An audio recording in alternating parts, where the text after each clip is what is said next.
They are that bloody good, Phil Hurton. Oh, Harry Prosser gets dropped! The excitement is building, the crowd is here. Oh, why not, mate?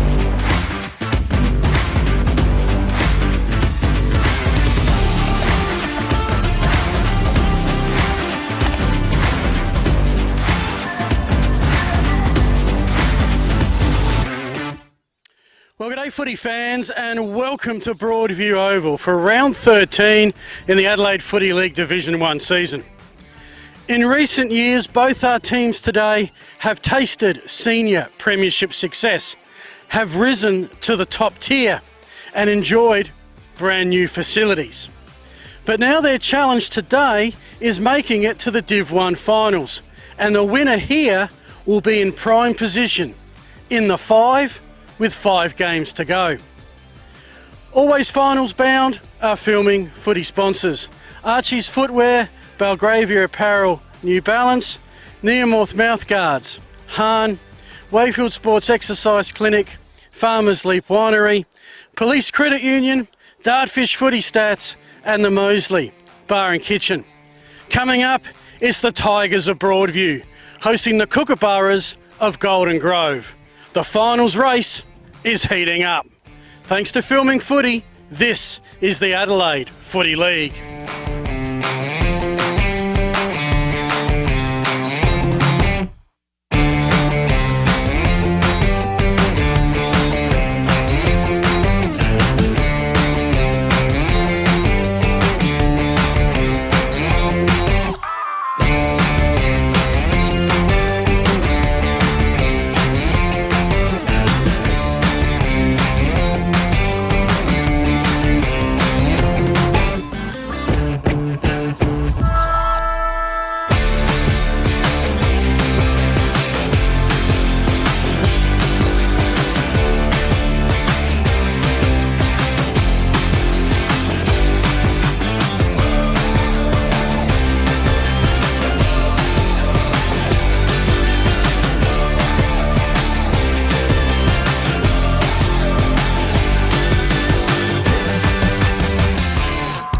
Welcome back. Broadview Oval on a pretty overcast, and it has been wet for a big encounter, the Tigers and the Kookaburras. My name is Phil Hurton, joined by Lockie Gold. Back from a week off calling Division 1. Everyone had the bye. Should mean, Lockie, everyone's fresh to go.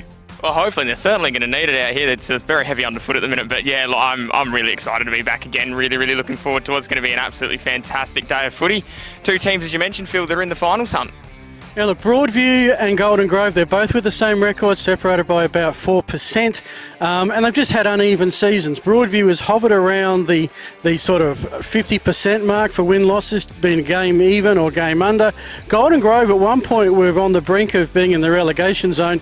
They had a good couple of weeks with wins at St Peters and Brighton, and they now are in the 5 and have that percentage advantage. But Lockie, just looking at the conditions, you're probably glad you're not banjo riding today, because it's very wood underfoot, and we could have rain at any moment. Yeah, we certainly could. Those grey clouds certainly aren't going anywhere. But I will say, Phil, I was having a chat to the bar staff before. Usually they say this place holds up pretty well, and aside from a few areas, there is some mud around the stadium. But aside from a few areas, it's been really nice, to be honest. And yeah, really looking forward to a great game of football. Well, it could be a tough slog, but there's big things at the end of it. A spot in the 5 tonight. We'll bring you all the action and the preview after the break.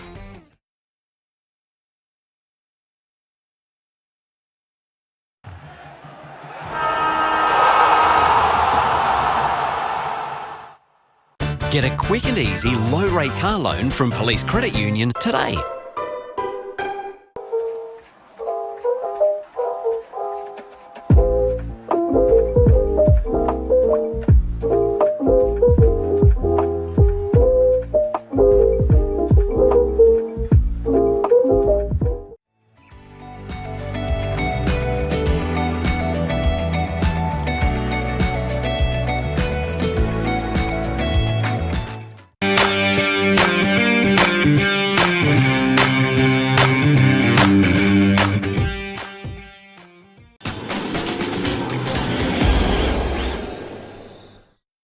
We've been housemates for, what, nearly 4 years? Yep. basically since I started my uni degree and you got your apprenticeship? It's been really good. Like, it's the little things, you know? Like, one of us is always around to house it when the other goes on holiday. And one of us is always ready to help the other out of jam. I don't know. Yeah, happen again. It's usually me. My HECS doesn't leave a lot of room for holidays or working transportation or food. But it's worth all the debt, right? No. But what about your debt? Debt isn't a problem for me. I get paid to learn.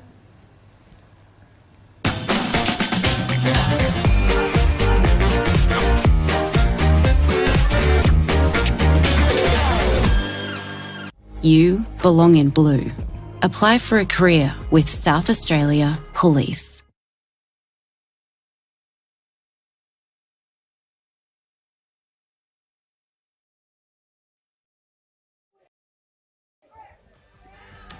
Well, there you have it, folks. Our view of the Broadview Oval, live from the newly developed football club complex here. I think it's been going for a few months at the start of the season. As you can see, it's been raining and it is kind of muddy. Phil Hurd and Lockie Gould, part of the filming footy crew here for the match of the day, and it is a big game. Lockie, we look at the skies above, and especially we look above us, and we look like we've got some bit of cover, which we may need later on today. Yeah, it certainly looks like it might rain a little bit. It's potentially might be spitting now, actually, as I have a look just past the camera there. But yeah, it looks like it's going to be quite a wet day out there. Obviously underfoot, it's a bit. Yep, that's okay. It's a bit muddy, which certainly. Umbrella trial, need a better umbrella trial. It's a bit. As I was saying, it's a bit muddy underfoot, which means it'll be a little bit heavier. So maybe that week off that we had last weekend with the Div 1 might come in handy here. Yeah, you're going to feel it by the end of it, and you're right, Lockie. You're Premier Banjo rider for a reason, because I can see the rain now. It is starting to come down. We have a look at the game itself, and yeah, not much separating these teams. Both have had, in different seasons, they've had good moments and some not so good moments. 5 and 7, separated by just percentage. And looking at that ladder, the winner at 6 and 7, with the percentages, should be in the 5 tonight. Yeah, certainly. You're right there. The winner of this one goes into that finals paying position, but it should be something that's very, very interesting today, because both teams will want it. It's just going to be who's going to be able to sustain it for the longest, I think, here, Phil. Yep, in every position, bar maybe the top two. Glenunga a 2-game gap on Sacred Heart. Sacred Heart a huge gap now on the rest of the field. That's 7 points or 3.5 games. But after that, it's 3 games between 3rd and 10th. And, don't even write out St. Peter's. They're only 2 games out of the 5 as we speak today, with, of course, 6 games to go. We're about to hit the final third of the season. Yeah, as they say, we're turning towards the business end, and it really does start to heat up now as we have a look across Broadview's season so far, Phil. Yeah, and it's been difficult for them to get any momentum. No more than 2 losses or 2 wins in succession. Some good wins there. They got Golden Grove the last time they played by 8 points, as we'll see in a sec. Beat Prince Alfred, beat Payneham, beat Prince Alfred twice, beat Brighton. Probably the disappointment there is a 10-goal loss they suffered in round 7 to St. Peter's.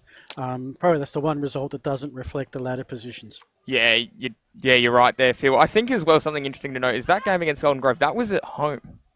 Yeah, it was again. Yeah, exactly right. And the other thing is about Broadview's record. You have a look at who they've played second time round. We really do have a top 3 with Glenunga, Sacred Heart, Port District at the moment. They've already got 2 of those 3 out of the way. So the rest of the season should open up, especially once they get past Golden Grove here and Sacred Heart. The rest, the final 4, they would consider very much winnable games. Yeah, they certainly will. It'll be something very interesting to keep across the Broadview Tigers season. Team lineup, some Cooper O'Leary's had a huge season. Sam Danielle named as an emergency, not playing. There's actually 4 changes coming in.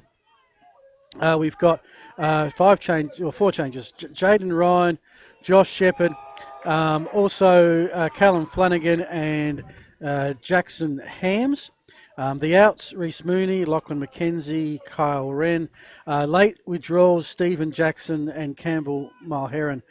Sam Daniela was named as an emergency, not playing, as I mentioned. So both teams actually over a 2-week period have rung the changes. Yeah, they certainly have. It'll be interesting to see how the chemistry is still there for this Broadview team. I imagine it will be. Obviously, they all train, they all play against each other. So they all play with each other week in, week out. But yeah, in terms of whether or not there's that many changes towards the final 22 that can affect. And as we switch over to Golden Grove's season, not the greatest start. They started 2 wins and 6 losses, but they've won 3 of their last 4. They had 2 games against St. Peter's and Brighton that they really had to win. If they didn't, they'd be sitting in relegation, not in the 5. They managed to achieve that. And now probably the difference between them and Broadview is they've got some tougher games coming up. Port District, Glenunga and Sacred Heart all on the road ahead. Yeah, they've really got some teams they're really going to struggle to beat, Golden Grove. But, I mean, to be the best, you have to beat the best. That's the saying, and it rings true. You're going to have to play them at some point, whether it's inside the next 5 or 6 weeks or it's at finals time. So that's the Golden Grove schedule. Look at, and probably some more familiar names from those that know their SANFL, even their AFL. Josh Glenn on the Gold Coast. We know Josh Havel. Jacob Templeton, we know from SANFL level. Then you've got Lachlan Pascoe, Cam Shenton, AFL level, and one of my favourites, Lewis Johnson, as the B grade has just concluded, and it is a 3-point win to Golden Grove. So in the Bs, Golden Grove were 5-5, that's 35. Broadview finished 4-8, 32. Can tell you in the C's, Lockie, it was Golden Grove 6-9-45, beating Broadview 4-7, 31. What's your thoughts on the Golden Grove lineup? Yeah, I'm really excited to see one player in particular, and that's Lachlan Pascoe. I saw him play at Port Adelaide a couple of weeks ago, and I'm really excited to see what he's going to be able to do. Back down here, playing for Golden Grove, a team he loves, and he was really good at Port, so I'm really excited to see what he does here. As we have a look at the team's meetings, Broadview Tigers were able to get it done in all 3 occasions. Broadview 76 days ago, they got it done by 8 points. That was in round 4. And then you have a look back through, and it was the last time they played, it was Division 3, correct, Phil? 2,000 days ago? 2,176 days ago, Lockie. And kudos again to our producer, Hugo, who's been diving back year on year to find out when these two meet. Of course, Golden Grove have risen through the ranks. They were the Div 2 premiers last year and the Div 3 premiers in 2022. 2022 was a premiership year for Broadview in Div 2, getting them to Div 1. So as mentioned in the intro, both these teams, the last 2 Division 2 premiers, both have got new facilities. Now their challenge is to not just survive Division 1, but show that they belong. And I reckon the best way you can show you belong is playing finals. Well, I reckon the best way you can show you belong is winning it. Well, winning the whole shebang, well, they are in 5th and 6th, and I reckon it's going to be very hard for anyone with this kind of 5 and 7 record to give themselves much hope against the might of Glenunga or Sacred Heart. But play finals is a progression from where they're at last year. Broadview just missing the finals on percentage, and Golden Grove, of course, winning the Div 2 flag. Here's some other games, and they are fascinating encounters. Port District hosting Prince Alfred, 3rd versus 7th. Your thought here? I would imagine Port Districts get that one done pretty easily, to be honest, Phil. But, you know, footy's a funny game. I mean, you can have a look at it on paper, but you can also have a look at it, and people out at Port District will have a look at it through the game, and potentially Prince Alfred could pull something off, but Port District at home should get it done. Brighton Bombers and Sacred Heart Old Collegians. Now, this is the Battle of Brighton Road.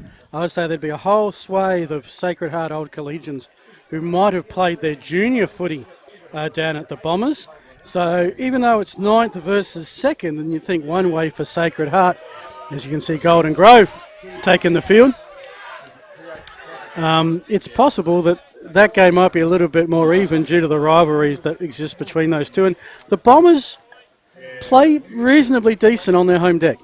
Yeah, they do. We were down there about a month ago now, Phil.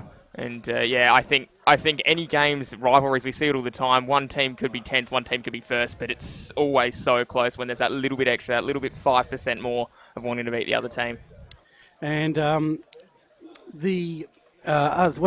Peter's and Payneham, it's almost, it's getting late early for Spock. They've been very competitive. They lost to Golden Grove at home by just the 1 point. They got 3 wins of the season. bits we've seen have been competitive against a Payneham side that is slowly but surely making themselves a finals participant this year. Yeah, they are. They're looking good at Payneham, and St. Peter's, obviously, they're right in that relegation battle at the minute. But as you mentioned a few moments ago, Phil, the ladder's so tight, they themselves could find themselves sneaking into a 6th or 7th or something and getting pretty close to playing finals. But, I mean, St. Peter's, they need some wins to first and foremost stay in Division 1. They do. And the last one is probably the most one-sided game of the weekend, that being undefeated Glenunga. I guess the question is not whether they'll beat Tea Tree Gully, but how much they'll beat Tea Tree Gully, boys. There's a wonderful shot. Wave. You can see where we are. Lockie, just put your hands up. Give a wave like you just don't care. Come on, Hugo, get into it here. Yeah, there we go. That's thank you. That's where we are. In a much better position than at ground level this afternoon. Aren't you glad you're not doing the boundary? Oh, I always love doing the boundary riding, but I love calling as well. So if you guys need me to jump down there, let me know. Well, end of game you will be, of course. We've got our post-game prizes, which, of course, are the iconic Dartfish beanie, the Archie's footwear, also the New Balance Belgravia apparel voucher. We've got the magic moment. Let's hope for a stack of those today for the Nearmouth mouth guard, and also, of course, the Moseley Bar and Kitchen voucher for the best team man. Our umpires today, and you'll notice they're in the sort of the white because the potential clash with Golden Grove. Our field umpires here today are Stefan Cedarblad and Matt Harris. Goal umpires, just doing in a different order, Jonathan Owen and Philip Delvin. And our boundary umpires are James Underwood and Nathan D'Souza. So both teams are out, the umpires are out. We are probably 4 minutes away from the first game. Do want to recognise our other sponsors as well. Hahn, of course, the Hahn scoreboard, and we're going old school today, Lockie. We've been treated to a whole bunch of new electronic scoreboards where we're never quite sure, has the score updated before we look at it. The beautiful thing about a good old manual scoreboard is we'll know, because we can see them doing it. Absolutely, and the even better thing as well is for all the kids that'll be out there. You know, you mentioned that was your first job in footy, Phil. First job in footy. Was operating the scoreboard, so hopefully there's plenty of kids up there that'll get the opportunity to enjoy doing that. I wonder if it's still $5 and a raspberry and lemonade at the end of the day. Inflation might have put it up. Inflation might have put it up, yeah. Now, I used to spend my $5 on a chicken and chips. If I timed it, half-time of the reserves, I could just dash over to the chicken and chip shop, get it and come back. And yeah, scores might not have been totally accurate in that third quarter of the reserves while I was enjoying lunch. Other sponsors, Wakefield Sports Exercise Clinic will be running interchanges today. Farmers Leap Winery with the coaching awards. As we do see, it is a VP and Sponsors Day today. So we've got this is a very wise thing. We just need the Broadview captain. Oh, okay. Are we lacking a Broadview captain? Didn't get there in time, didn't get the message. Okay, we've got a substitute captain. Well, I haven't seen that before. No, that's a weird one. So he's pointed towards the rider screen, which means I reckon that was a Golden Grove with the blue jacket. We'll find out when the ruck's set up. That's one of the most interesting coin toss we've had this season. Yeah, that was interesting. Well, you mentioned how happy I must be up here. I'm kind of sad I wasn't down there to get in the middle of that. Yeah, so, okay, who are you? Let's do a quick interview. Our other sponsors, Police Credit Union, doing the boundary riding. Dartfish Footy Stats. We'll aim to give you some of those through the course of the day if we can keep track of it all. And, of course, the Moseley Bar and Kitchen, the place I'm looking forward to enjoying, because I'm pretty sure we've already, for our post-season catch-up, is that after our footy game between the camera crew and the commentators? Yes.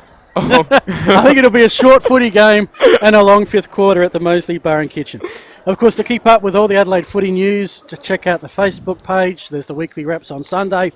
Between the posts out late Monday, plenty of other articles, photos, competitions, and I especially recommend Tommy Javor's extensive Division 1 report on Between the Posts each Monday evening. All right, teams are dispersing. Prediction time, Mr. Gould. Broadview, because they're at home. Now, I always tip the home team. It leads to the less arguments I found. Well, we're in an enclosed section of the balcony.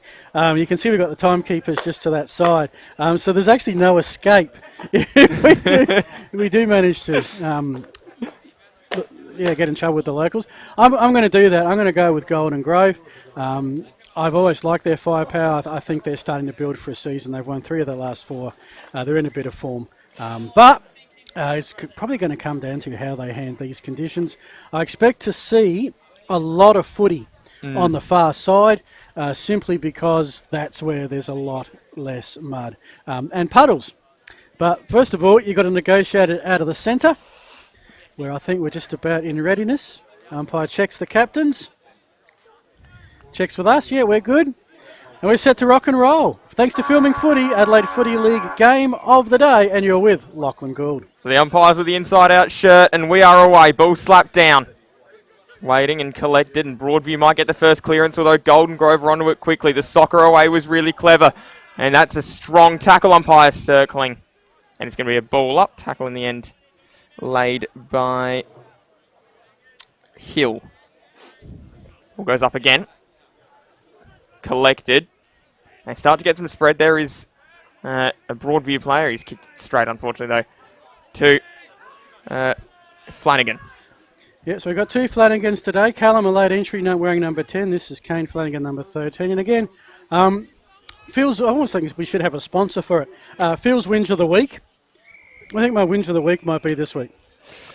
I've got no idea, Phil. Okay, it's when you got a sash on your jumper and having it on the back of the jumper, so you can't read the numbers.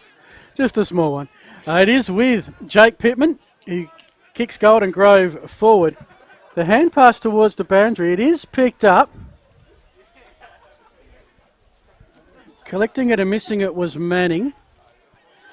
Golden Grove have the numbers to work it through some hands and to find Louis Johnson. So this ball's been in that spot about 78 on 3 occasions. Broadview have won it each time, and they're going to win it a 4th time here. So they've certainly found the dry spot of the oval, and they're enjoying playing in that at the moment. It's a stoppage. 1.5 minutes gone. Nothing on the scoreboard. No inside 50s even thus far. About to have a ball up. Rucks stare each other down. Slapped down. Ball's going to be picked up here as Glenn tries to get it away. It's gone over the boundary line.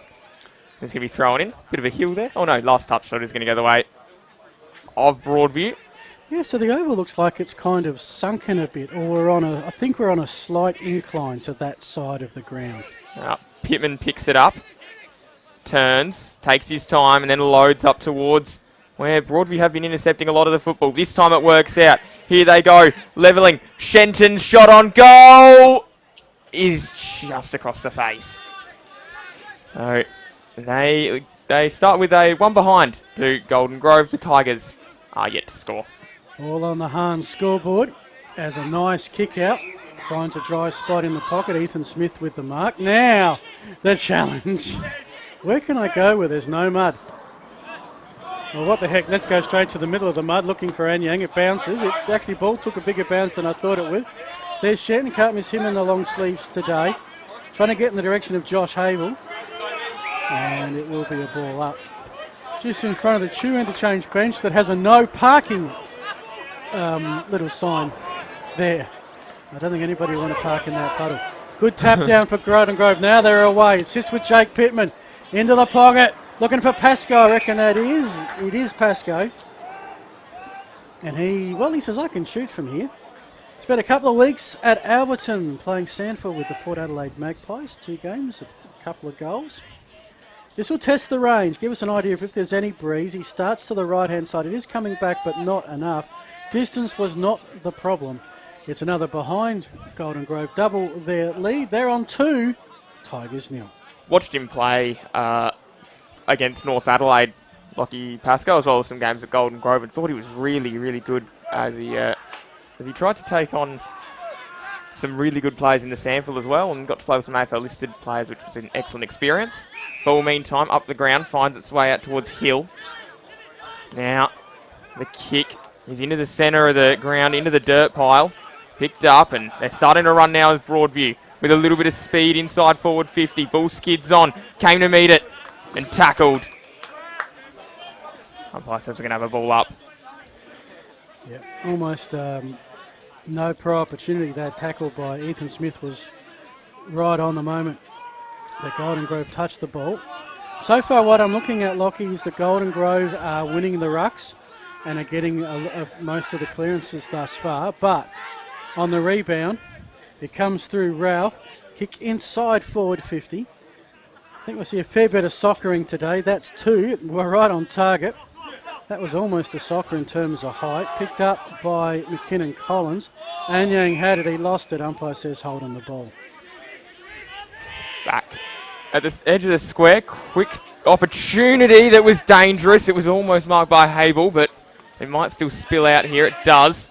There's Golden Grove trying to stay just one step ahead of these Tigers. They're hunting ferociously, though. Down the line it goes. Big fist, 2-on-1 there in favour of Broadview. The 2 might win out, although they spilt the footy, and here comes Shenton again. Inside forward 50, drilling ball. Works its way towards the front, slipped over at the crucial moment. The umpire says we're going to have a ball up, and the player at the bottom of that pack was McKelvey. 5 minutes gone, first quarter. Thanks to Filming Footy, this is your game of the day. From the Broadview Oval, the Tigers in 6th, Golden Grove in 5th. They're both with a 5-7 record. The winner, unless Prince Alfred have a huge win, should be in the 5 tonight. As that was, okay, ruled to be touched by Josh Ingram. Throw-in's going to be laying pretty much on the Golden Grove's 50-metre arc. Fair to say, though, that's where the majority of the ball has been, about 55, 60 metres out. Again, the tap straight to a Kookaburra. Connor Dodd had it. Golden Grove just pushing it forward, looking to pick it up, which they'll do now. That was through Jacob Templeton. Towards the pocket for Pascoe. Pascoe needs a friend. Finds one in Blades. Blades goes further back to Pittman. I'll hand over you a sec, Lockie. I might hand over to you now. Pittman, top of the 50. Takes some time to assess his options. Just keeps going back. He might be forced to almost have a shot on goal here. He's done the Matty Lloyd with the footy. I don't quite think that works as well as you do it with some grass. Ball inside forward 50. Found a leading teammate, and Blades might have had his hands chopped. So he's going to get a free kick. Blades has spent time Golden Grove, Modbury, Norwood, and Ardrossan. Wow. The Ruse of Ardrossan, or as there was a famous radio skit, I think on 5AD. Do you remember 5AD? No, that might have been a bit before my time. I used to call the Ardrossan team the Crabs. Which is a bit unfortunate. They are the Ruse. He played a year there. Trying to get the first goal of this match of the day. Blades on the approach, looking to cut through. Takes his time in his approach. The stutter and the goal goes straight through the middle. And here come the Kookaburras to celebrate. They are 1-2-8. It is Broadview. They're yet to score. And that is courtesy of Kane Blades and the Hahn scoreboard. On the Hahn scoreboard, 1-2 to Zippity Doodah at the moment. And it's an interesting facility here. The first time I've commentated a game here, I did come out for a Between the Posts interview, but it was at the death of night and I didn't get a really good chance to look at it. So we're sort of at the low end, bit of an incline towards the outer side. There's your scoreboard. Great to see the numbers are ready. We've got a crew of 3 set to go. And of course we do thank Archie. So good, they've got over 50,000 5-star reviews. But you've got certain cars on the outer side that can sit there, but aka Norlunga by the fence. Plenty of Adelaide Footy League games you can do that. Then you've got the fence and the 2-story club room. Something for everybody here this afternoon. Ball picked up in the centre of the ground by Mackenzie. He gives it across and now they start to run. These Tigers coming hard through the centre of the ground. Great take in the end as Russell turns. Drops the ball. No, at the crucial moment then did the Tigers player. Slapped it on. That was clever. Got it out towards Flanagan. Ball might sit for Modra. And inside forward 50 they go. And there's a fantastic take in the end by Smith. And in front of that solid, is it a spectator or a water staff? I thought it was a spectator for a sec. I reckon it might have been an official. Back inside and a strong take as well. Just doing well aerially at the minute of the Tigers as Shepherd takes a great mark. So Josh Shepherd This is his first game this season for A grade. Played one last year. Spent a lot of time at the West Adelaide Reserves. Played for Central. His juniors at Roxby Downs. All the way from Roxby then, as that kick is online. Was it touched? The Tigers don't think so. Neither does the goal umpire. Great kick by Shepherd. And Joshua puts Broadview on the board in the majors column. 1 straight 6, Golden Grove 1 to 8. Well, moment to remember, in just his second A-grade game for the Tigers. That is his first goal, hence the celebrations. They're getting around him as you should. That was a good kick in the conditions. And Broadview needed that, because I thought that Golden Grove, not just on the scoreboard, they were winning most of the clearances and having most of the inside 50s. Now, amongst all the renovations, that's your Tiger bench. I thought they were going to show a shot of the Tiger Lair, which is down in the southwest corner. Might get James to discover that a little later. But Anyang decides I've had enough of Phil saying I don't get clearances, so he did pick up one. Broadview are going well here. This is through Ferguson to Russell. He was important first time they got a goal. Going inside 50, Josh Ingram has marked. He's going across the face. This is dangerous in these conditions. Those kicks have got to be on the chest. You don't want to rely on the bounce of the ball here today. But Golden Grove recover. They've got the kick, and it's in the hands of Mitchell McKelvey. On to Zoran, Lachlan Zoran, who played last week, was named in a mission, but back in with a couple of late changes. He goes for the hot spot, or the mud spot. A bit of a spoil, not quite required. He sets the task for Golden Grove to kick around the body, and the bounce just went the wrong way. The shot from Tommy Robinson. That could have been a really poor turnover result for Broadview. They dodged a bullet there. It's 1-3-9 to 1 straight 6 in favour of the Kookaburras on the Hahn scoreboard. Flanagan's kick goes down. It was Shepherd who was diving to take it. He was unable to. Now the ball's just going to sit in between two Kookaburras and a Tiger, and we're going to have a ball up. Umpire waits. Bucks get in position, and we are away again. Now it was Anyang that time who got it out. And the tackle by Habel. Going to have another ball up. About 3 metres away from where the first one was. This time tapped down. Anyang this time almost cleared. He is cleared as it rolls and bounces down the wing. Kookaburras, though, they're going to come hard the other way. Pittman's got it. On the outside is Habel, and he was so far outside that he ran out. And a bit of afters as well. Free kick. Ball in the hands of Hill. He's been told to come around. There's the Tigers bar there in the corner, as I mentioned earlier. Hill loads up and sends it towards half forward. Lands 55 metres out. There's only 2 players inside forward 50 at the moment. If a kick gets in, it'll be a real race for pace. They're taken off now because it's going to be Manning who has it. He's 55 out. He just puts a boot into the Sharon, and a chance, or should have been taken. It's a muddy, wet football. I get that. Golden Grove under pressure from the Tigers. The kick just comes out of nowhere. And in there, Louis Johnson. No, Louis for more being a forward in his Norwood days, and that's going to be a pretty silly 25. I think it's going to be 50. It is going to be 50 because there was, I think, an initial 25, and then there was another 25 for the after the afters. Johnson kicking far across the field. I think Shetton had a jumper change. He was wearing the long sleeves at the opening bounce. He's not now. This is a clone of him out there to Todd Shepherd. Shepherd from 40 has missed to the near side. So Golden Grove, fair to say, are peppering and should have a bigger advantage. They won 4-10, Tigers won straight. That's on the Hahn scoreboard. Bar about 2 minutes, it has been all the Kookaburras. So here come Broadview with the kick out. Just waiting and taking his time to assess the options down there. Now decides to load up. Send it down. Oh, ball left behind. This could spell danger now. As the Kookaburras close quickly. The Tigers, though, they've still got the football.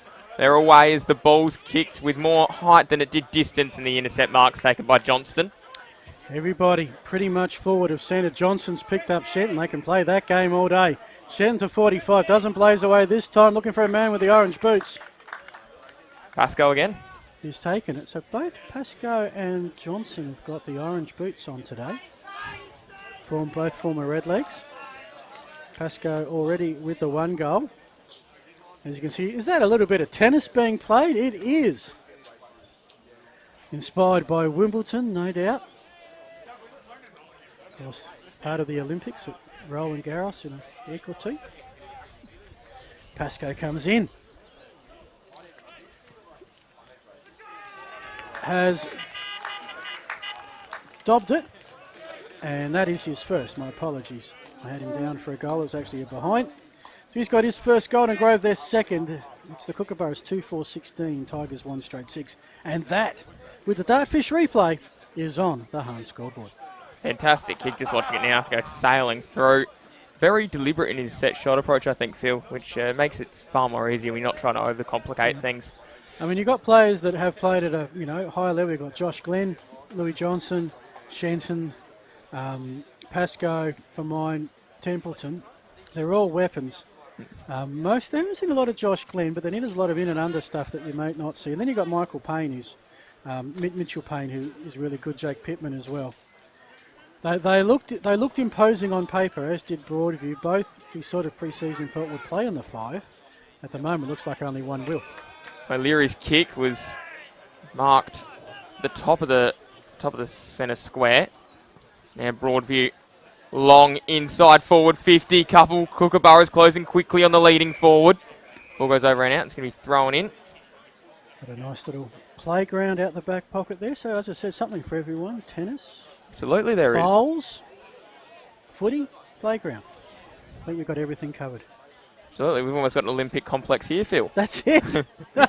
Broadview 2028. That one might have been holding the ball as Boras lost the football, but now they come emerging through. The kick at goal is straight over the goal umpire's head.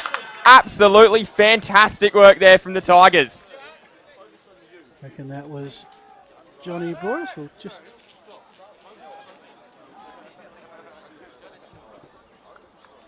waiting to find out who that goal scorer was. And of course, no, we're not going to turn. All right. Anyway, for Broadview, that is their second, and and I can recommend the cheese Kransky, by the way. Here, speaking of, it's very important as part of your pre-game preparation. Like I'm not sure if I've shared this with you, to ingrain yourself in the local culture and atmosphere to try the specialty, and I reckon that is the cheese Kransky. Very nice. Just took me a while to devour it all because there was a fair bit in it. But 2 goals to the Tigers, and despite what you think is a Golden Grove ascendancy, it's only by 4 points. And they got the clearance there, or momentarily, but it was smothered towards the boundary line.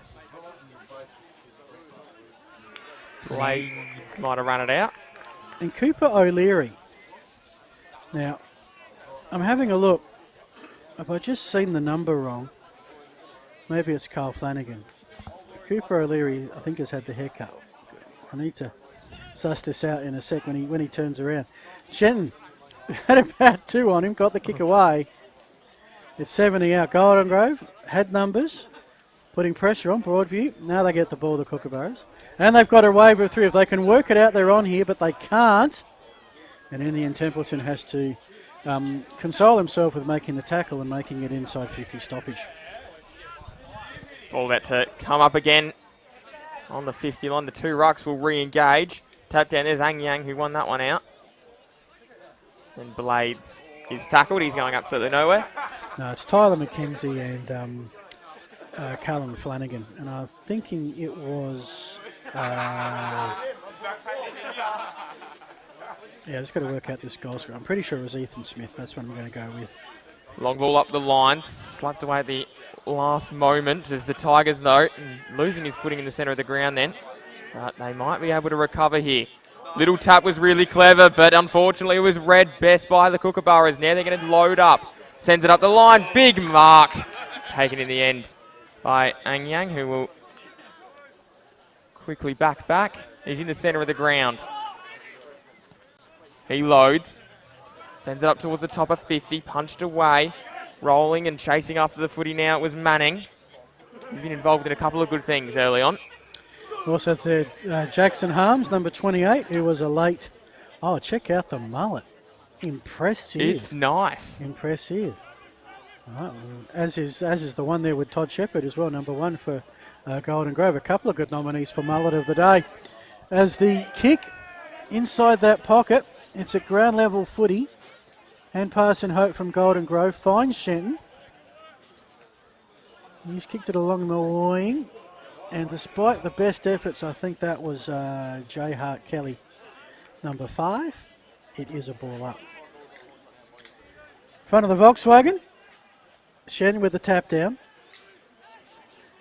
It's just outside the forward 50 and a chance here for Broadview to go forward. A goal here, they'll take the lead. And they won't go forward.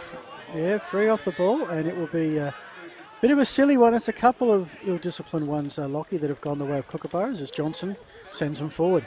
Here comes Ingram. He was through the centre of the ground and Pittman linked up with him. Now inside forward 50. They're going to take off. They're going to steady. And the Kookaburras are going to drill a behind. Came off the boot in the end of McKelvey, but it just wasn't to be. 2-5 plays 2 straight.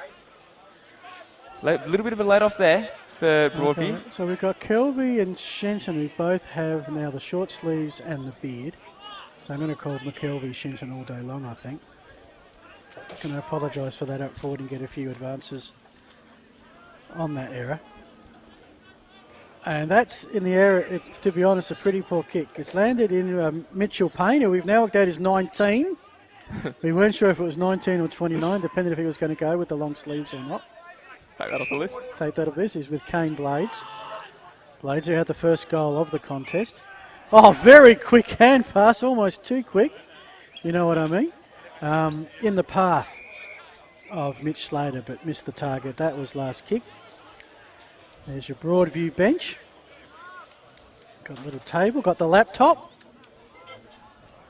Working it all out. Maybe they're listening to our coverage, Lockie. Wouldn't that be scary? Yeah, it certainly would be.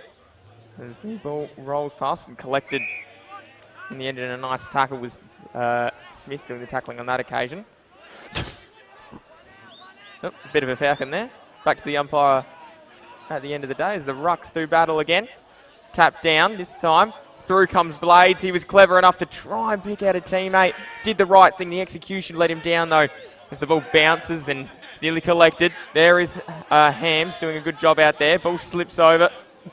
It's mud wrestling time. It is absolutely.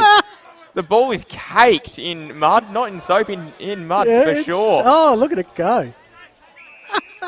Players slipping and sliding. Oh, you won't see that in the AFL. I tell you what, you are absolutely going to need a shower after this one if you're out there. Yeah, well, there's one player who we've got no idea who their number is now. We'll just have to call him the mud man every time he gets the ball. I believe that might be Hams out there. Okay, could be, because he did get into it pretty hard. Ball meantime is on the deck. And I'm really impressed. Everyone's tried to get the ball. No one's taken the easy option to try and soccer it. As you can see the Hunt scoreboard, Golden Grove 2-5-17, the Tigers 2 straight. 22 minutes gone. Thankfully, Lockie, we're just out of the mud pit for the moment. We are, and as the call of 3 minutes comes over my shoulder, there we go. So there's 3 minutes left in this one. Red time goals, always a coach killer. Play on advantage is the call. Through the centre of the ground they go, linking up. All drop the footy at the crucial moment. Did Flanagan. Picked up though, recovered nicely. Did Flanagan. It was the other Flanagan though. As the ball is now picked up at half forward, trying to run his way through then with Ferguson. And the whistle went, but might still work out in the end. So McKenzie sends it inside forward. 50, diving mark taken. Great grab in the end. As Johnny Boris. Boris gets up. He's no, Boris is in the long sleeves.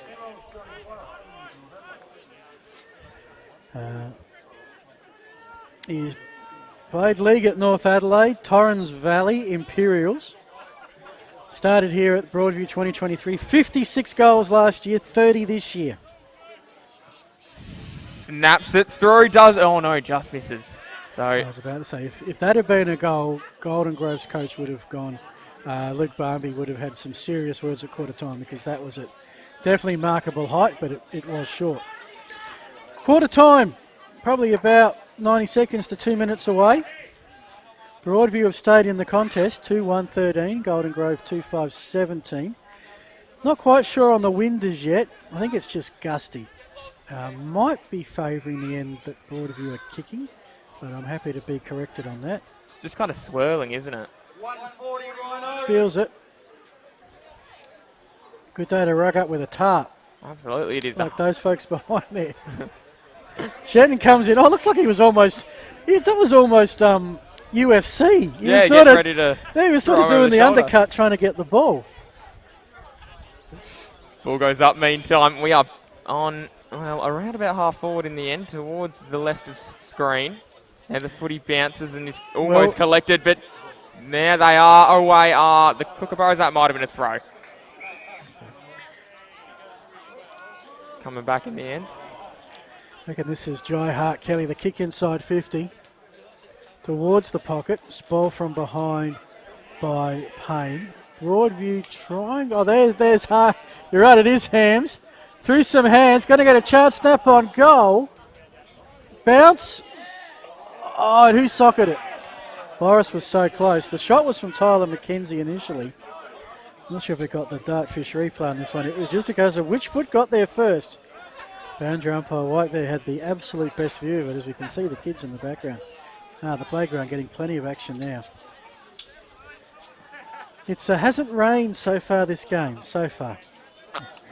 Johnston is going to take off. Gave a bit of a don't argue and then just kind of thundered one to the top of 50. Ball might come back though. There he is. Hams caked in mud. Manning having a snap at goal. There it is. And they lead this contest to Broadview 3-2-20. Golden Grove 2-5-17. Yeah, Manning, who joined the Tigers in 2022. In 2021, he was playing for Rupina. Oh, where's that? I think it's Air Peninsula, but I didn't have a chance to check it. Not noted as a goal kicker, more as a defender. Kicked 2 goals last year. That's it. That's his 3rd goal, and we just heard 21 seconds left. A big one for the Tigers, who probably against early predictions now have a 3-point lead, 3-2-20 to Golden Grove 2-5-17. That is on your Hahn scoreboard. And of course, we won't exactly know the effect of the wind. Although it's not. Yeah, it comes and goes. It's not really that consistent. But possibly favouring Broadview. But both teams have had their chances to score with or without it. Absolutely, they have. Everyone slips over in the centre of the ground. Pittman back on top. That might have been holding the ball. Umpires, well, he was trying to fool the umpire, but it's going to be thrown up instead. Tap down. Back and absolutely, it is a mud pit in the top of the... Love it. The top of the centre square there, as in the end, it is now quarter time, Phil. It is. And after conceding, I think, the first 2 goals, Broadview got 2 of the first 3. Broadview certainly got 3 of the last 4. And they will take a 3-point lead. It is 3-2 to 2-5. Goal scorers for Broadview, Shepherd, Manning, Smith. It's Pascoe and Blades for Golden Grove. We'll take our break, be back with the second quarter. You're watching the Adelaide Footy League. Thanks to Filming Footy.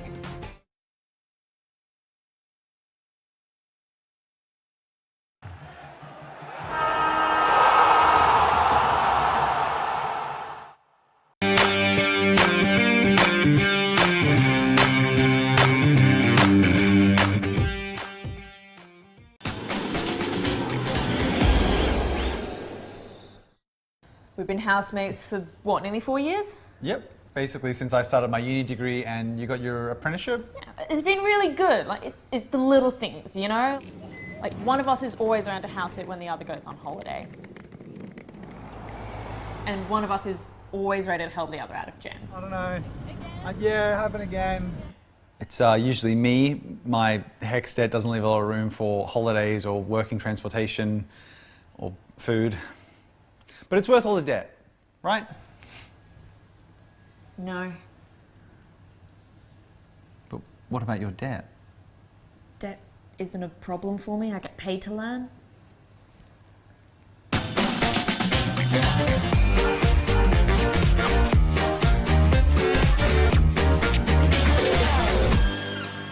You belong in blue. Apply for a career with South Australia Police. Welcome back. There's the Brewer. Now you can tell that if you can look closely enough, and I'm not sure we can get a shot of this, that Broadview are playing in purple socks. They're playing in purple today. It's their 2024 cancer fundraiser, purple for pancreatic cancer. Meanwhile, Golden Grove, well, I got a little bit of a chat to do because they started well enough, but once Broadview settled, they looked pretty good and managed to get some couple of goals late and take a 3-point lead. Yeah, they certainly did. I mean, it was certainly Golden Grove that came out and had the opening stanza go their way. But I was really impressed with Broadview and how they fought back. They really did start to show why they deserved to be in the finals. So I'm going to try and get you some scores around the rest of the Adelaide Footy League. Of course, you can YouTube, and if you do Adelaide Footy League filming footy on YouTube, you should be able to find some of the other games. They include Port District, Prince Alfred, also today Brighton, Sacred Heart, St Peter's, Paynham, and Glenunga, Tea Tree Gully. Waiting now for both teams to split. I was, I don't know about you, Phil, but I was quite impressed with Kane Blade's opening stanza, I guess, in this contest as well. I thought he had some good moments. Across the other side as well, I thought Ben Manning's been absolutely fantastic for Broadview. Well, first surprise of the day. Quarter time at Brighton Road, and the Bombers 8 lead Sacred Heart 3. Boris, thank you. Okay, good to know. Johnny Boris is Johnny Boris. Boris. Okay. Always appreciate it. And folks, look, if we're doing it wrong, let us know. We'll do it right. They told me. Okay. Who's they? The infamous they. No, good to know. Good to know. So, yeah, Brighton leading Sacred Heart at quarter time. Earlier today, it was Golden Grove 6-9-45 to Broadview 4-7-31. That was a 14-point win, and in the Bs, it was Golden Grove by 3 points, 35 to 32. 3 points also the margin here. Anything that caught your eye there in that first quarter? Yeah, I thought the way Broadview moved the footy through the centre of the ground, they certainly weren't afraid to take it on a couple of times. They tried to use their run to catch Golden Grove, to use a soccer term, offside. But yeah, it was interesting as they just, because of the way they worked the footy, they were able to give themselves multiple shots on target. And I thought Golden Grove as well, 2 goals, 5. That might come back to haunt them potentially, Phil, at the end of this one. Well, I can tell you, another surprise at St Peter's. It is Spock 9, Paynham 7. That is at quarter time. So the trifecta would be if Tea Tree Gully are leading Glenunga, because that would be a surprise. Surely not. That's at Webb Oval. Let's go and have a look. No, it is a 26-9 in favour of Glenunga, which leaves me one more to find. I'll try and do that. They're actually having a fairly long quarter break, which is useful. It's between Port District and Prince Alfred. Yeah, certainly lots of interesting action happening all around the state today. Adelaide Footy League, as we've been doing for well over 100 years now. Some fantastic work. Bringing you fantastic action, although I think there's a stream that might be broken. Well, the stream's broken, but the scoreboard's up, and Port District are leading Prince Alfred by 11. So, to give you, it is Broadview by 3, Port District by 11, Brighton by 5, St Peter's by 2, Glenunga by 17. Got there just before the second quarter starts. To call the action, you're with Lachlan Good. He has timed it to perfection, as Phil heard, and looking for perfection. Another 44 out there in the middle as we begin the second quarter. Oh, again caked in mud. It is an absolute pig pen out there. There's a good tackle. The umpire looks like he's going to ball it up. Fresh footy. Holding the ball. How's anyone actually able to hold that ball? That's a brilliant question. Meantime, Abel's got it on the wing for Golden Grove. He decides to send it up the line. Golden Grove now going towards half forward. The ball's going to beat everyone, though, over and out. And we're going to have it thrown back in. Plenty of action there on the benches. Laptop's working. James has put himself in the Broadview shed by the looks of it. It's part of the Brains Trust. Yep. He'll be moving the magnets in a sec. I think they still use magnets, don't they? They do, yes. I can confirm. Most of the clubs do. Okay. Surprised you haven't moved a few this year in the boundary. Josh Glenn. Now I haven't seen a lot of Josh Glenn. Certainly saw him there and used his toughness to get the ball out, getting it to McKelvey. Golden Grove send it forward. It's a hot footy. Shenton is sprinting towards it. Couldn't get the ball first. Could lay the tackle. Managed to get down low enough so it didn't look too high. And it will be a stoppage. 25 metres out, straight in front of the Golden Grove goals. They trail by 3 points. Ball goes up. Tap back. That's really good work. Golden Grove going forward again, and the drilling ball found Glenn. McKelvey's had a couple of good touches. Yeah, he's been involved. I've liked what he's done as well. He's another one along. We do have to, between us, Lockie, work out our player of the game. Nearmore Mouthguard's magic moment. It might just be at the moment Hams getting down and dirty in the mud pit for Broadview, and our team player of the game. That one, well, that's certainly not going to be the magic moment as the ball is conceded in the end. I used to work for a radio station back in the day, calling Sandford, and we used to have our own sponsor for it was X-Crash Clanger. And then Amy came and stole the idea about 25 years later. 1 point the margin. 2 points the margin. First scorer behind to Golden Grove. Who are doing all the attacking. Well escaped by Manning. Just got the kick away. That's kind of footy you're going to see today. Here's my mate Hams. He's laid a tackle, but Barnwell was able to get the hand pass out. 1-2. They're moving it well. Back to Johnson's got one more to elude. Did so very well. Standing start at 50. Looking for Pascoe. Couldn't haul it in. Another behind. And now it's a 1 point. Oh, yes.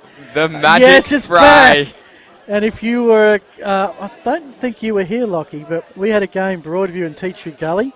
And this enchanted us all afternoon, the magic spray. And James has found it already. I haven't seen it applied on anybody yet, but it is early days. Well, we'll have to. Well, hopefully no one needs it, but we'll have to try and work out what's in the formula. It's like KFC, the 11 secret herbs and spices. We'll never know. I made a comment last time, which I then had to withdraw pretty quickly. So I won't go down that road again. Oh, McKelvey. Another nice little kick to McKelvey, I should say. Ball now with Blades, who just loads up, sends it to the top of the square. Mark was really nice as it was taken by Thatcher back there. Oop. Yeah, certainly Broadview. Everyone seems to have an opponent of sorts. Some a bit closely. Yeah, it's interesting. It looks like everybody's there, but then I look at the Golden Grove attack and there's two loose Tigers there. Now it is their ball with Logan McKinnon Collins. He might have to go back and win his own footy here, Phil, because I tell you what, Haber was closing quickly, and now here come Golden Grove, trying to get their way inside forward 50. Mark was taken, and umpire says if you would go back on your mark, that would be so kind. And you can see there, good look at the purple socks. No, Broadview haven't added purple to their repertoire of colours. It is the Pancreatic Cancer fundraiser. And if you're down here, check out the purple cupcakes. Delicious, they actually look better than it sounds, to be honest. Normal cupcake just with purple icing.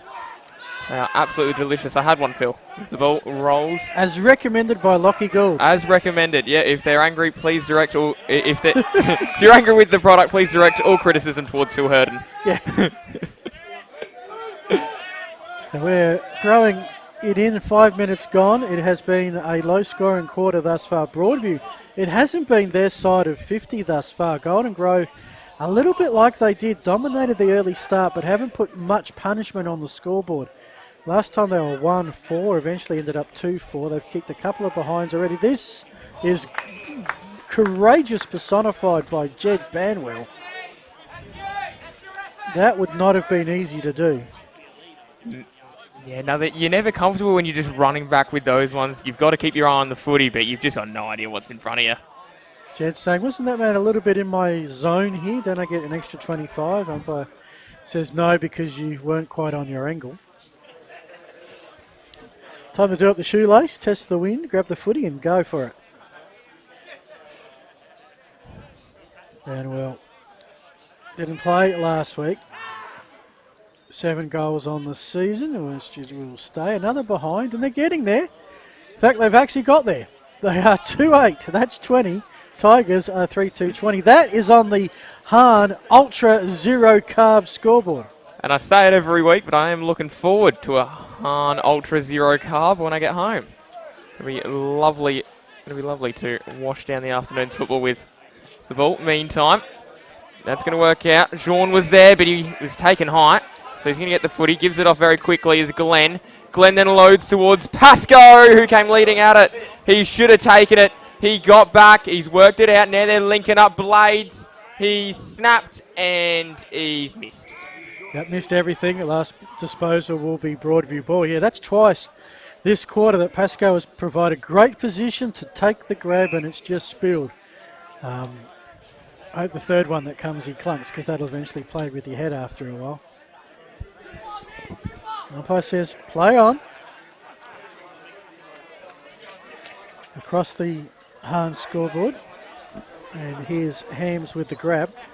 It's probably about as far forward if he kicks this long that Broadview have gone so far on this quarter. It's gone 7 minutes. I can't recall them going inside 50 yet. His kick finds a target, but again, today's a kind of day, Lockie, where you can't assume anything. You know, that handballs are going to stick, that marks are going to be taken. Some of the patrons here. I reckon there's one of the gents there with the cheese Krensky up the back. Based on my recommendation, no doubt. Glenn has scored out of bounds. Throw in.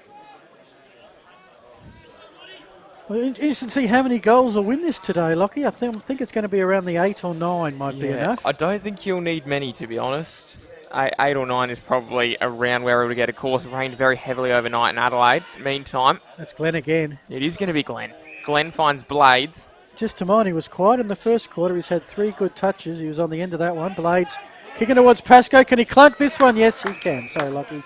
I stole your call. No, that's all right. And he's got some mud. There we go. He says, I've played a football game today. Look at my jumper and my shorts. Look at my leg. Oh, wow. I remember those days. Yeah. Oh, I used to love playing sport in the mud and the puddles. Slowed everybody else up to my speed. Meantime, Pascoe might go back and have a look at dobbing his second of this contest. Yeah, he's 1-1. But anything will give him the lead. That is true. Early stages still, though. We're 8 minutes into this second quarter. Pascoe approaches. It's looking pretty good. It's straight over the goal umpire's head for his second. And it is Golden Grove's third. They're 3-8. It is the Tigers who are 3-2, and that's on the Hahn scoreboard. Yeah, of course, being close to Northeast Road, that means we're close to the, the flight path. We've got a couple of planes coming in. There we go. There we go. The now, VA27 something. If I'm on, so I'll tell you, Lockie, you call some footy, I'll tell you what that is. I've been planning my overseas trip, so I've got my flight radar up. But yeah, Golden Grove that had been found themselves behind at quarter time have retaken the lead. Now that plane is Virgin 418 arriving from Sydney, and it's an hour late, so it better hurry up. Oh yeah, hopefully no one had their relatives waiting to pick them up. Shout out to Dad who always drives me. There's a big tackle. He's in the, well, it's on the edge of the 50. It's Pittman who laid the tackle. Ball goes up, punched forward from Glenn. There's Hable, he was trying to work it forward. He did well. And there is Slater, who's getting tackled. We've gone 10 minutes, so I still haven't found a Broadview inside 50. Sorry to harp on it, but the longer it goes, the more it becomes prominent. Speaking of Golden Grove, next week is their Past Players Day, celebrating 10 years anniversary of their 2014 A and B grade premierships. And we're going to be there for it, Harper's Field, as they take on Port District, and what could be it's got to be a big game. Port District have come back to the pack a bit, although played really well especially late against Glenunga. But didn't get the points, and that means you sort of fall back to the pack a bit. And that's a... what's that up the back there? Is that... Tubes. Oh, yeah, I used to love those. I'm not sure that'd be where I'd be taking my kids to after the rain. I reckon they might come out. They'd be very wet, I reckon. Yeah, needing a big bath. Oh, and it's a reverse free kick returning the action on the field, so it's going to go the way of Pittman. Yeah, let's watch out for the... pick up the debris. There's been plenty of that around Adelaide. So Pittman's turned into the gardener for a moment. Yeah, landscaper, yeah. Council worker, SES crew. Was, yeah. So Pittman, 2 goals last week. Oh, he's returned the favour. Oh my glory goodness. Oh my dear. As Jack Fergus couldn't believe his luck. Didn't last for long. Free kick to Glenn. Nope, so they're just going to keep going down the list. Golden Grove, Glenn this time. He loads up, sends it towards the top of the line, and very wisely conceded in the end by Ang Yang. Could it be a useful point? Potentially. We're still a while away though. 3-9 to 3-2. 6 points become 7. So Broadview, okay, here's their chance. They've got an open player. They had an open player. They got an open player on the outer wing. They're about to go forward a centre for the first time this quarter, which they do. Looking for Mackenzie, I believe it was. No, that's gee, these numbers are going to do my head in. Noah Wood spots uphill. He avoids his opponent. All right, here's your chance. I think that's 17, which is Josh Shepherd. Collected one. Already got a goal on the day as well. This is Josh Shepherd. And they're going to go backwards. Yeah, inboard to McKinnon Collins. Where's he at? So there's still this. Well, they're keeping it away from Golden Grove at the moment, but it's still centre wing. I'm still waiting for them to go forward of centre. Potentially they're just sometime this quarter. Potentially they're just trying to drive the bleeding a little bit. That's, yeah, okay. You're heading Louis Johnson's direction. You're setting your teammates up for a challenge. Yeah, he's been really good today. Up the line, finds a teammate as well, turning quickly and taking his time. As the ball loads up on the outer side. There's a nice mark to Slater. He's getting his way into the contest. A couple touches now. He just stops and starts and loads it inside and chopped off in the end. So Broadview, as they have for a lot of the day, that could be another 25 against Pascoe. It's not. It is. It is, yeah. Intended or unintended, that did impede the marker. That should be 25. That is how so it works. Fergus and Pascoe are having an interesting battle. Fergus runs off Pascoe. Says, I want to kick it right to the middle of the mud pit. That's a good mark in the circumstances. This is the ball movement I was talking about at quarter time, Phil, where they just go pretty quick. Okay, yeah. This is Hart Kelly. Hams. Oh, that's a little crude coming from Kobe Russell. And it will be McKelvey with the footy. McKelvey told to play on, so just goes and tries to switch it across, opening the door. It was a nice kick. It had to be a nice kick. Payne, he gives off. Taking their time now, Golden Grove, as they try and work it quickly up the line. Back to Payne, had to get rid of one. Did the Dusty Martin, don't argue. However, it's turned over. Hams, he gives it across, up the line. Cooper O'Leary with that one.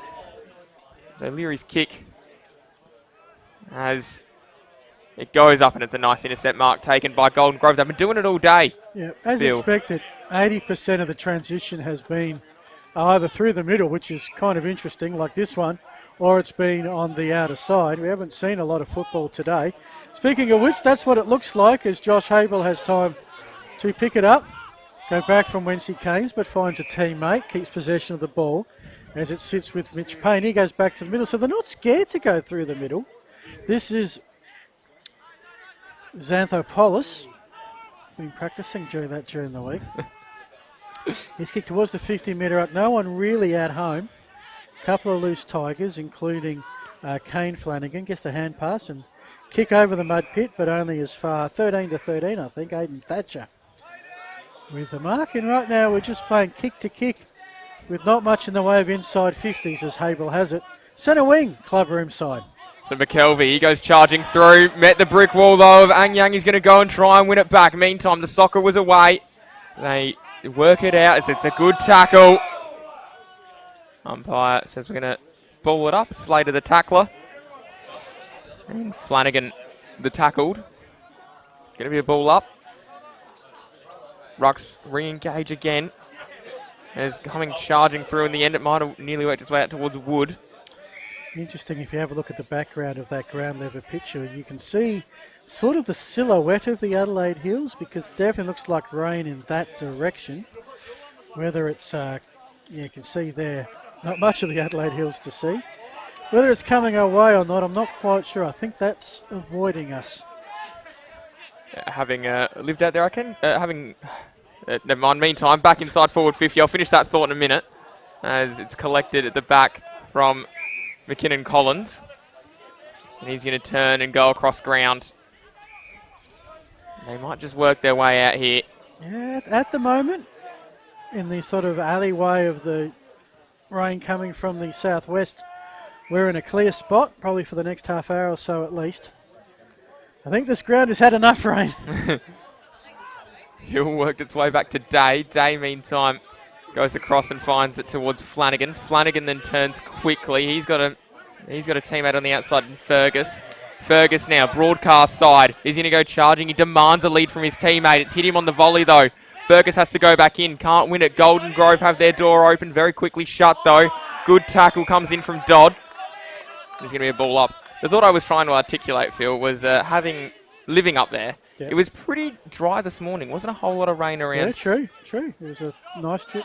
I went down to Goolwa this morning to undertake some family obligations, and yeah, really pretty pleasant. No rain to speak of or any intensity.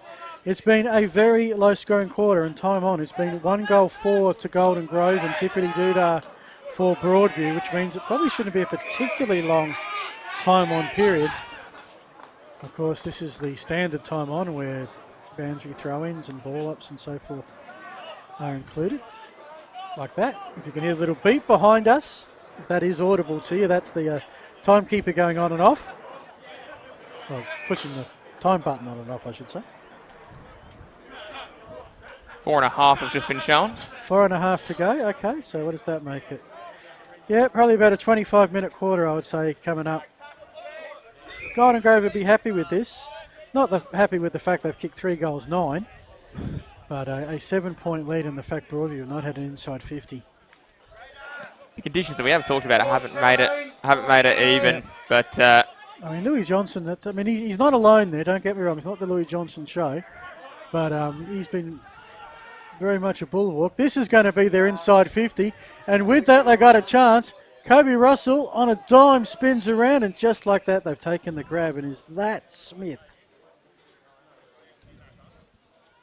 Walking back, it was a great grab. Had to go sliding in to win the football. It is Smith. It is Smith. Socks down. Although I'm not sure they're the biggest socks to start. No, they did go up. So 1 inside 50. If they can convert this for a goal, they'd be happy with that. Keeps them well and truly in the contest. It'll be from probably 30. Slide angle. Little breeze to deal with. And he's missed. So 3-3. 21 to 3-9. 27. That is a 6-point margin on the Hahn scoreboard. 12 scoring shots to 6 would be the really concerning thing for Broadview. If they're going to try and win it in this fashion, they've got to take the chances that are presented, like that one to Smith. Meantime, out towards the wing. That might have been in the back, so it is going to go the way of Broadview. So the Tigers are going to get another opportunity to go inside forward 50. Very quickly playing on off the mark. Into the area. Only player home, though, is Payne. He takes the nice relieving mark. He's able to turn and wait and try and find his way out. Here's Slater. He emerges, takes the footy up the line, and a great grab taken by Templeton. He'll just sit and wait, and he's on centre wing, just trying to take some time off the clock, really, to find an option. Decides he's going to have to go up the line instead. So the long ball up. Big fly over the top. 1 grab, 2 grabs, not able to be completed, although he might have been infringed. And it is going to be a mark taken by Shepherd. Intensity just seems to have gone out of this. It's been a hard slog, pretty much for all concerned. Low scoring affair. I thought 9 goals might win. I might be reducing that to 7 at this rate. Through some hands, Kobe Russell, it ended up with Payne. Hand passed it on, kick in front of the scoreboard. Well held up there by Tom Robinson, showing it doesn't spill out. So 21 and a half gone. Almost the 2-minute warning.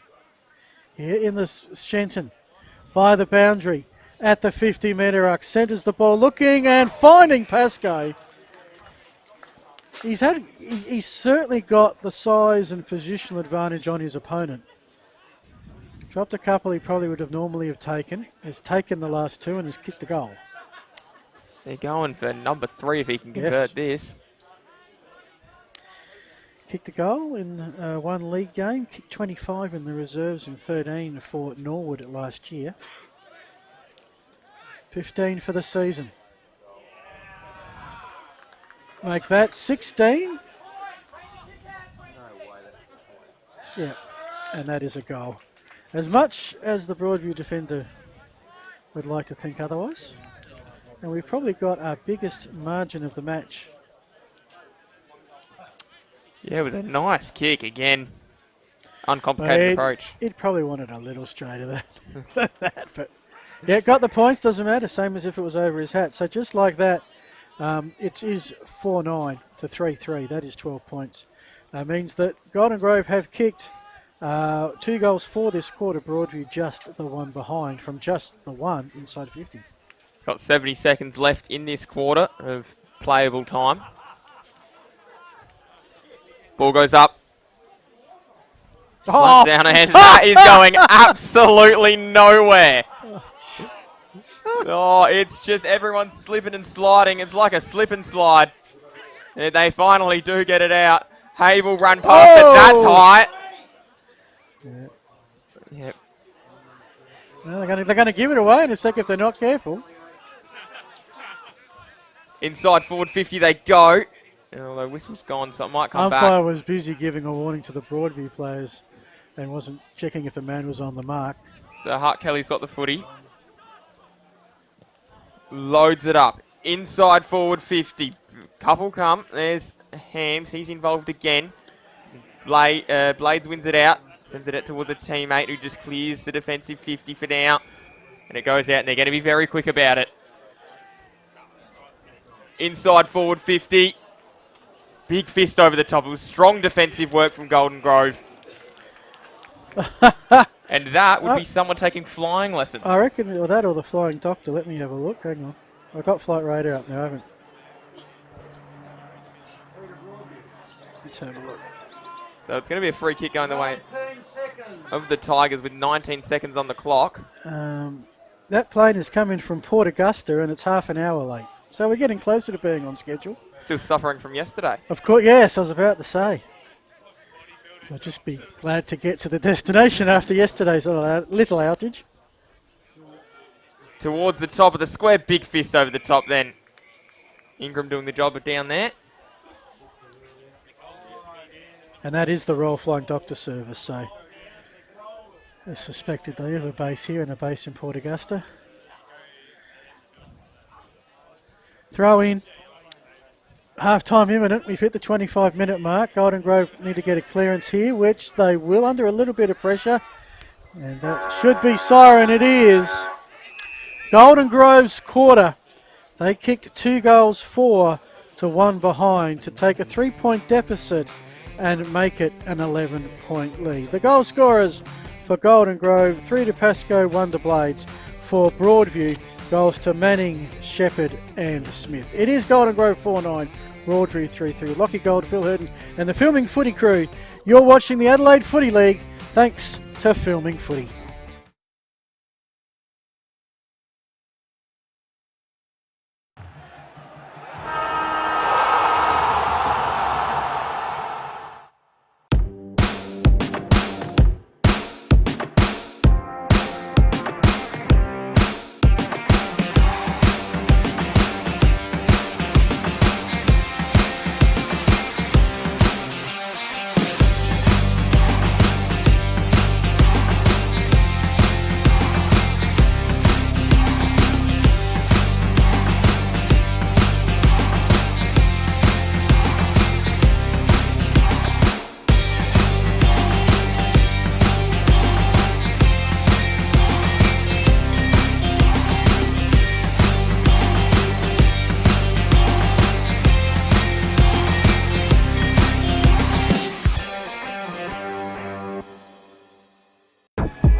housemates for what, nearly 4 years? Yep. Basically, since I started my uni degree and you got your apprenticeship. It's been really good. Like, it's the little things, you know?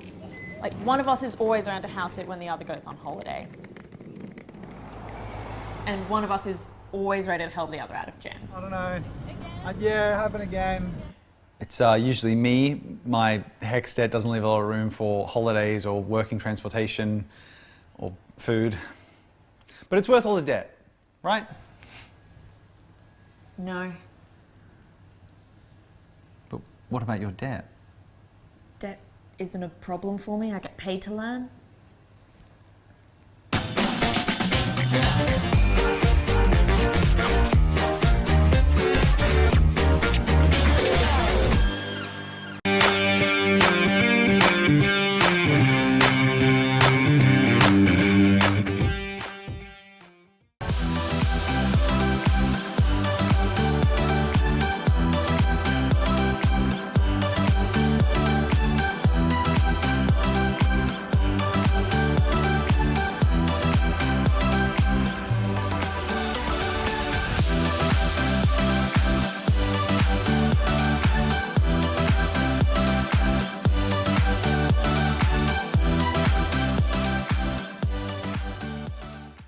Get a quick and easy low-rate car loan from Police Credit Union today.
Do you belong in a role that drives you? In a community that makes you proud? In a team that brings out your best? You belong in blue. Apply for a career with South Australia Police.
Welcome everybody back to Filming Footy. The Filming Footy coverage of the Adelaide Footy League. It's fantastic to have your company.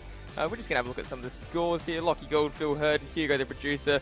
We got Alias on camera. We've got James doing the roving stuff. Fantastic. Plane watching. Yeah, plane watching he is. We've got you on the radar as well, Phil. Yeah. Meantime, there are some games of football going on. We're not just all here to watch planes. Port Districts 4-9-33 to Prince Alfred 2-2-14. What do you make of that one, Phil? Well, it's Sport District had 11-point quarter-time lead, extended that to 19. Half-time scores to me are important because both teams have had a go at whatever wind or whatever end that might be causing some grief or some advantage. Port District have won both quarters, regardless of which way they're going. Yeah, very interesting as well. Of course, we've got the Battle of Brighton Road. The Bombers 1-2-8, Shock 3-4-22. They're starting to re-establish some dominance in that one, Phil. Well, Brighton were held scoreless in the second quarter. Meanwhile, Sacred Heart kicked 3 goals, 1. What was a 5-point deficit to Shock? Now was a 14-point lead to them, and that's sort of where we expected it to be. That is the lowest scoring game, just the 4 goals kicked thus far. Yeah, certainly something to keep an eye on. I mean, we talk about rivalries now. There's always an extra 5% in it. Surely the Bombers come back at some point, you'd imagine. Well, if they don't, they're starting to run out of games. And if the next game we're going to talk about holds fast, Brighton are in an even bigger hole. We are, of course, talking about Spock taking on PNU as the teams start to come out there. I will turn to you, Phil, because you've got the scores in front of you. I have. Well, it was Spock leading Brighton by 2 points. Spock leading Payneham Millwood Union by 2 points at quarter time. They now doubled that to a 4-point lead. So the way Spock's season goes, they're perfectly positioned for another heartbreaking loss, but they are in front at half time, having won both quarters. The high scoring affair is at Webb Oval at Glenunga, where it was Glenunga 26-9 at quarter time, a 17-point lead. Then the Rams got busy. They've got 70, so assume it's 10 goals 10. Petrie Gully 2 goals 4, or maybe 1 goal 10. That's 54-point lead, so a 9-goal advantage to Petrie Gully to Glenunga over Petrie Gully. And what that'll do, that will actually put Petrie Gully in a very tricky position, especially if Spock get up. And of course, the game we're covering here at Broadview Oval, Broadview 3-3-21, Golden Grove 4-9-33. It was a 3-point advantage to Broadview at quarter time. However, Golden Grove came out and won the quarter by 15 points to lead it by 12 at half time. Phil, what have you made of the game? I was actually surprised that Golden Grove don't lead by more. The fact that Broadview only got one inside 50, I actually think this is based on the play. Golden Grove should probably be leading by about 3 to 4 goals. And Broadview only need to kick 1 and they're back within a kick. So, we're by no means done and dusted here. But just you're seeing the talented players. Glenn got into it in the second quarter with some big hardball gets. Shenton's been busy from the get-go. Pascoe is a irrepressible target up forward. He's got 3. He should have 5. And there's a whole bunch of others as well. So, and Louis Johnson down back is anything going in his direction. He or any of his teammates is repelling pretty quickly. Yeah, certainly. It's been an interesting contest. I think the thing that's let Golden Grove down the most is they're finishing in front of goal, 4 goals 9. You're not going to win many games of football like that, but then on the other side, it's Broadview who have got the 13 scoring shots to 6, so they're in some real danger all over the ground. Yeah, and Broadview had done very well. They would have had some decent momentum coming into quarter time, having scored the last couple of goals, having got themselves from a slow start to back in front, and then it's just completely disappeared. So we always say next goal is critical. First half, anything that happens in the first half, you can repeat in the second half, and that's absolutely the case. But as the umpires come out, you would certainly want to be the team scoring the first goal, as we've got our first international flight coming in, which we'll see in just a sec. Because after this game, round 12 is done, and there's just going to be another 5 weeks till finals. Of course, women's footy, we're seeing there we go, Qatar. The plane coming in from Doha, right on schedule. In fact, it's actually a minute early. So just hang around up there. And yeah, looks like it's not travelling at all, doesn't it? Lovely area of the world, Doha. Doha? I've never been there. Probably Got to be honest, probably never will. But, and of course, they're looking out the window saying, what's this weird oval-shaped thing with a lot of mud on it? Yes, this is the Adelaide Footy League. So hopefully, well, I don't know if they've got Wi-Fi up there, but surely if they've got Wi-Fi, they'll be tuning in. If they got Wi-Fi, what's the local Adelaide culture? Well, let's check out some footy. And what other footy would you check out but the Div 1 Adelaide Footy? We do, of course, thank our sponsors, Archie's Footwear, Belgravia Apparel, New Balance, and Dartfish Footy Stats.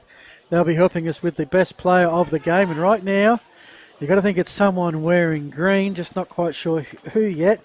Magic Moment, thanks to Nearmouth Mouthguards, we'll have one of those prizes, and also the Moseley Bar and Kitchen for the best team man. And I think on a day like today, it's going to be some sort of a sacrificial act, somewhere it gets really down dirty or plays a tough game, extra tough. We saw it last time we did a stream at oh my goodness, yes. That moment.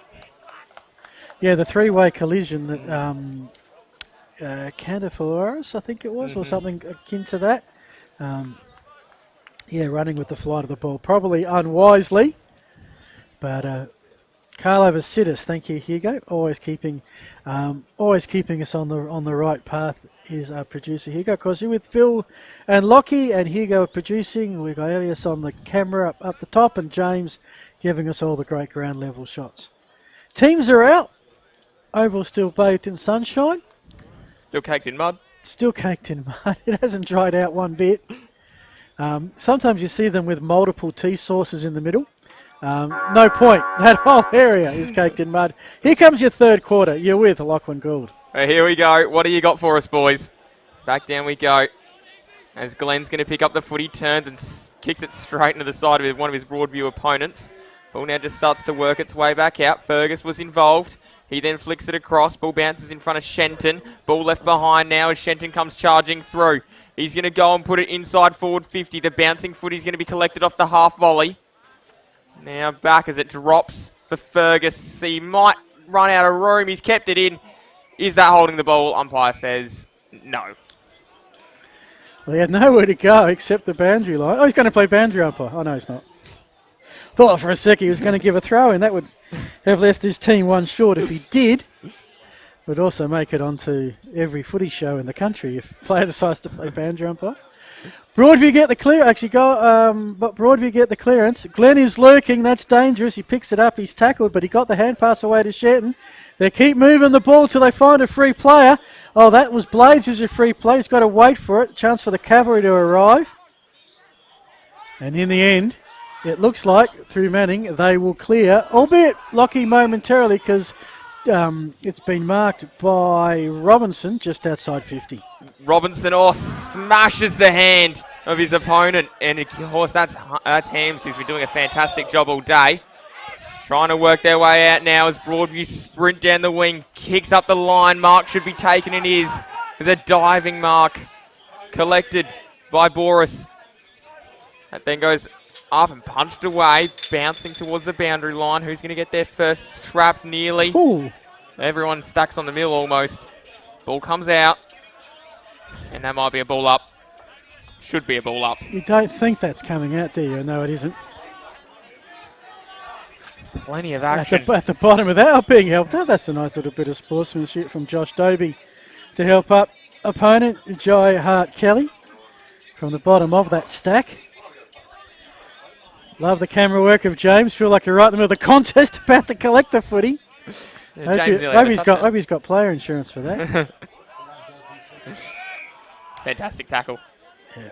So somewhere around there is a 50-metre arc, probably about 5 metres away. The ground is kind of bathed in sunshine at the moment, just some shadows starting from the trees and the club rooms. Just starting.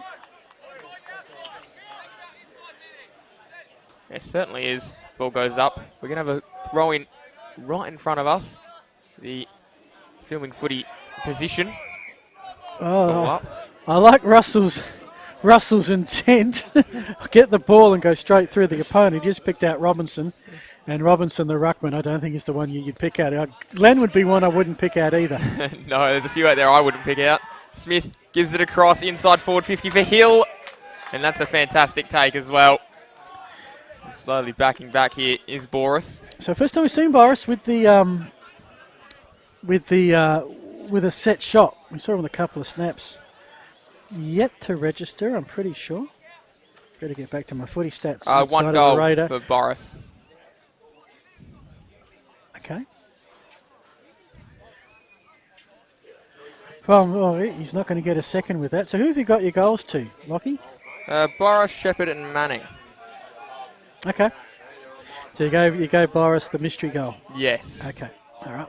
I'll go with you. You got the younger eyes, the sharper eyesight. I was supposed to confirm that with you at quarter time. I forgot to, though. That's okay. Thanks for confirming on air so everybody knows.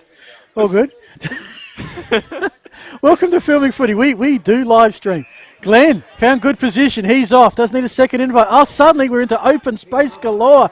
Picked up by McKelvey. He's got one player to beat and he's round the whole Rodeo like. Unfortunately, you throw the rope around the neck and you're going to give away the free. Chance, though, saying there's a whole bunch of players to kick to. There was probably about two had he been able to collect cleanly. Bit of aerial ping pong, 50 up, Pascoe. Really good kick to Shenton, who soccers and has gold. And yeah, I think that was the right choice. Shenton's first. Critical goal of the first goal of the second half. Yeah, do I pick it up? Do I soccer it? See the puddle slow it down. And as much as Flanagan's saying that hit the bottom of the post, not from our angle, but we probably didn't have the best one to put judgment on that. Home scoreboard, the Kookaburras, 5-9-39. The biggest lead of the game. Broadview need the next one, 3-3-21. Back in the centre, we're almost there now. Lovely shots of the crowd. Seem to be enjoying the day out here. And for Shenton, that's just his second goal of this season. Of course, noted back in his Norwood and I think St Kilda days as a defender. Confirm, yep. Enjoying a bit of a run up forward. Yes, one of the guys I enjoyed watching as a Saints fan back in the day. He's actually in the midfield at the moment as we speak. Kelly dropped the footy, opening the door. Ball slapped back. There's Anyang who clears it. Now, they got some run inside. Smith, kick bouncing. Collected at the back as Ingram gives it across. Johnston's looking, and Johnston's decided to handball that one through. Probably a fair choice. You're up by 18, concede behind. 5-10 plays 3-3, 5 minutes gone in the third quarter. Yeah, and Broadview's last goal was, I think, 22 seconds left of the first quarter from memory. They did not goal in the second, and they yet to goal in the third, so it's getting to be a while. They got a chance here. Good pick up back inside 50. That's a target. That's a grab and a clunk, and it's... Hang on. Might be Shepherd. Yeah, I was about to say. I saw a 7, and I was about to say Boris, but they ain't Boris. Wrong sleeve, wrong hairstyle, wrong build. Shepherd has a goal already. In fact, that was his first. He'll put it to the top of the square. Umpire's found it free, and I think it's going the way of Broadview. It is. And Yang's taking it. Now, what's... Okay, so this was off the ball right at the start of the kick. And this is going to goal umpire there. And Yang has got one goal. It was against Tea Tree Gully earlier in the season. And he dobs it, and gee, my, Broadview needed that. And Yang's first, Broadview's fourth on the Han Ultra Zero Carb scoreboard. How many players on the mark do you want? It is only one. The rest of their playing goalkeeper. And that's how you do it. 4-4, 28 up Broadview. Golden Grove 5-9-30 on the margin, back to 15 points on the Han Ultra Zero Carb scoreboard. Loved how many players got around him as well. It was good to see. It's been a while for him in terms of waiting for that goal. And in the end, they all get around him as well, which you saw there on the Dartfish replay. Yeah, 7 goals from 18 games last year. Of course, played every match. He's played 9. Well, this is his 10th game. I think originally from Elizabeth, been with Centrals and Magpie Reserves, and played with Banks in the Northern Territory comp. Pittman, although that kick was intercepted in the end, taken by Ferguson. Ferguson turns, flicks out towards O'Leary. O'Leary He's got assistance. He's going to get it back, though. No, oh, that's really clever. Do you need a new mouth guard, son? Because that might be up there. As a nice mark's taken in the end by Smith. Smith turns wide, finds Wood. Wood. He's got up the line a nice mark taken by a teammate. Hill, I think. In Hill. Hill then turns. Puts it towards the top of the square, asking for flyers. He's not going to get one. He's going to get a big defensive fist that comes across instead. And it's taken over and out. Touch, so will be a throw in. 8 minutes gone of this third quarter. We think Broadview are kicking to the scoring end. Although, to be honest, it's not really of much danger. Kick off the body, off the snap is a goal. And McKinnon Collins, thank you, Lockie. He gets his first of the afternoon. Broadview got back-to-back goals. McKinnon Collins has been with the Tigers since 2021, coming over from Port District. And all of a sudden, it's 5 goals apiece. I loved the positioning as well, to wait at the back of the stoppage. He wasn't sure it was going to go his way, but when he did, the goal sense was absolutely fantastic as well. Yep. That's a way to enjoy a footy game. Oh, absolutely. Got the back of the ute, got the esky. You can use it to cool the drinks and sit on, and you've got your mates talking about stuff and maybe even watching a bit of footy at the same time. That's the dream, Phil. Yeah. Well, the second dream, up here and then down there. Oh, I think we're living the dream, no doubt about it. Phil Head and Lockie Gould, the Filming Footy family. And suddenly, what looked to be all Golden Grove has really tightened up. That could be hanging on. It is. So the Tigers trying to become kings of the jungle again. Noah Wood. So it is with Wood. He's unsure what to do at the minute. So he just decides, hotspot's where I'll go. And almost marked in the end. It was marked in the end. A fantastic job by Payne. Payne turns. Decides to send it out. There was massive trouble because in came McKinnon Collins, picked up in the end by Ang Yang. He sends it back up to where it came from. But the defensive grab was good. And Golden Grove just able to repel another attack. Could have almost been drama, although it's the turnover again to Hill. So Golden Grove all the moment struggling to clear out of defence. Hill in front of our cameraman James. Long kick, probably too deep. Kookaburras have numbers. They need them through hands. Slater, the clear and kick. This is where they're lurking. It's almost like Broadview are an extra 2 at forward 50 and Golden Grove. Now that's, couldn't even call that a dead set shocker. It's probably worse than that. The skill level has dropped, but Broadview are doing enough. And is that Shepherd who's marked again? It looks like him. It is. And he can go back and have a shot at his second goal. And if he does, it will put Broadview back in front. It's got the length. It's got the direction. Broadview have hit their 6th, Shepherd his 2nd. And just like that, wowee, it was a 12-point lead. It's all been erased, and now it is the Tigers, 6-4-40.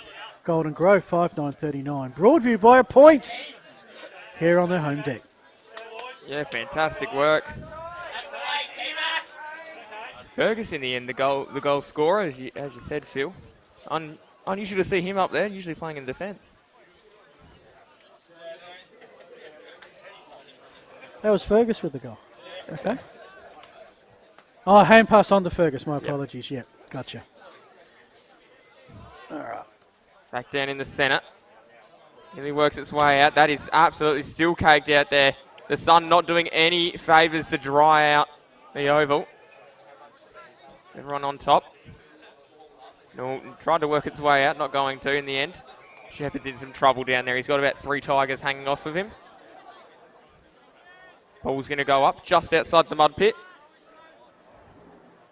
The 2 rucks engaged this time. Slap forward in the end. That could be a free kick. Umpire says that one's going to be my ball instead.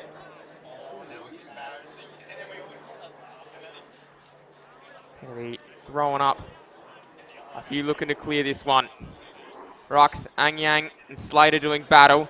Works out in the end for O'Leary. He just slaps it down and Tries to find a teammate. Payne was first on the football though. He's tackled, umpire circling. He says, you're gone, holding the ball.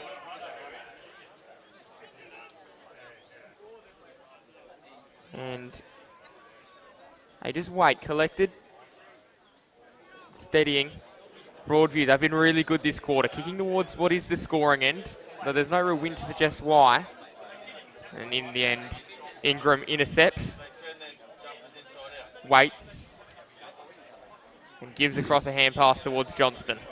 You can understand why. I'm not sure it put Johnston in a better position, but so he just creates a better position, goes with a penetrating kick down the outside, and there's Ferguson. Apologies, Jack, that I missed the hand pass to set up your big moment. That's what happens when you look down momentarily in this game. Good pass to Jai Kelly. Broadview are finding some targets. They could have raffled that one. And it's marked by Smith. And suddenly it's all Broadview. And it's Golden Grove that haven't had a forward 50 for a while. Yeah, Golden Grove now really in a world of hurt. However, I will say 5 goals, 9, really they might have themselves to blame for this. Yeah. Didn't quite maximise the opportunities when they had momentum their way. Now they've got to find a way to arrest it. Smith looking for his first goal. It will drop short. Oh, nearly snap, it wasn't in the end. Collected almost, but it might have been a free kick, and it is going to go the way of Broadview. And it looks like that's in the hands of Manning, who's limping a little bit. Potentially just a knock that he's going to shake off. Well, he's got the ball, so should be feeling better, and he's Manning, and he's kicked 1 goal today. Just his 3rd for the season, mentioned coming from Rupina. So the man from Rupina to line up. Manning sets sail, and it's going to just squeeze its way in. So they've got a 7-point lead now to the Tigers. Manning's goal in the first, joined by his goal in the third. Broadview 7-4-46. Golden Grove 5-9-39. If we watch the Dartfish replay, we've gone 15 minutes in the third quarter. Yeah, and just to stop everybody overloading Google, where's Rupina? It's in Whyalla. Ah, Whyalla, yes. And up north. And it will surprise no one, their nickname is the Roos. Oh, there you go. So with that, biggest Broadview lead of the day. And if I've got my sums right, and there's no guarantee of that, because Golden Grove kicked the first goal, and that means Tigers have kicked the last 4 in succession. Wow, there you go. Back in the middle we go again. First goal of this quarter, I meant. 8 minutes and 15 seconds left in the third term. Ball goes up again. Slap back down. McKinnon Collins, he got the soccer forward. Everyone goes sliding in. Shenton was involved. He taps it forward. And they fire back over the top. He's there again, is Shenton. He's got runners. He's got assistance as Dodd drops it inside forward 50. Arriving quickly on the scene there to help out was the player in Banwell. Extracted. Ang Yang's got the footy now. He just sends it up the line. Shenton tried to mark it, was unable to, because now they're away here. The Tigers, they're coming through the centre. Player involved is Flanagan. That's the Callum variety. He gives it across. Quickly trying to close. Unable to, though, as Broadview go inside forward 50, and the mark's taken. And it will be in the hands of Thatcher. Thatcher then turns. Big pack of players was approaching the contest in the end. Only 2 flew. And that one's holding the ball. As again, Shepherd laid the tackle. And O'Leary might have won himself a free kick, and now it's on. Yep, as expected. This is a day when tempers do get frayed. We do have the Dartfish beanie. I'm just thinking if Broadview do get up, I would have a Tyron Hill right up there. On this occasion, though, Golden Grove free kick. It's his way with Pittman. He'll kick over the mud pit. Sets a task, though, for Connor Dodd. Broadview repel pretty quickly, and Hams has taken... Oh, they're still getting up from that earlier clash. Broadview to a 1-on-1 contest for Boris, but is left behind the ball. And at the moment, probably Thatcher is winning that battle pretty well. Yeah, Thatcher's doing a good job out there, I think. Done well to keep him quiet. Meantime, they're on the outer side here at Golden Grove, just taking their time as up the line. They use the footy. Pittman, well, that kick's intercepted. Coming hard the other way was Flanagan. Contest, and then over the line goes Pittman. 90 seconds from time on in a quarter that's had 5 goals kicked. We had 5 in the first, 2 in the second, 5 in the third. So I expect we've got a fair bit of time remaining. McKillen Collins with the move forward. Ball spills out. There's a little tacker. Looks like an Oz kicker, I suspect, from the top. Oh, what a Got kick. a good kick. Yeah. Yeah, a bit bigger than the Oz kick ball, the real footies. Yeah, absolutely. Fair bit heavier too. I think they're about size 2, the Oz kick balls. Yeah, so I reckon this is O'Leary. By the boundary. Spots up. Plays nicely. Only problem is his opponent. Yeah, well, if he certainly didn't mean it, but if he did, he'd absolutely nail that kick.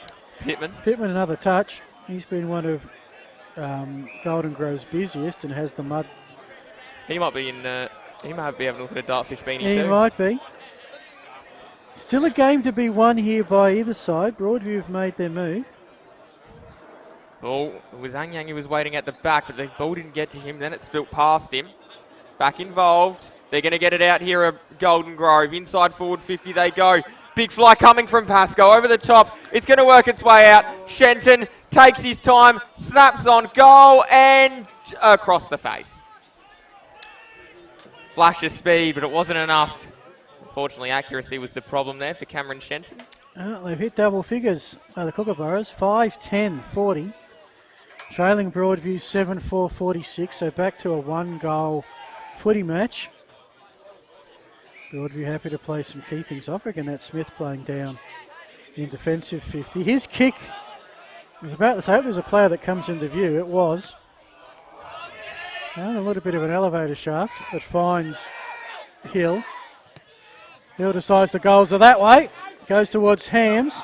Made good position, couldn't take it. Comes in and makes sure it doesn't progress.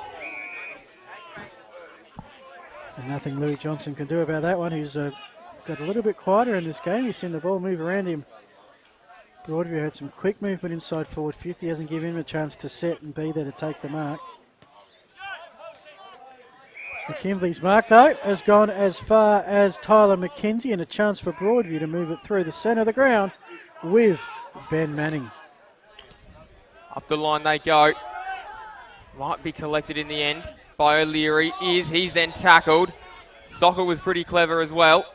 Back in the hands towards McKenzie. Flicked across now, and here they go on a run.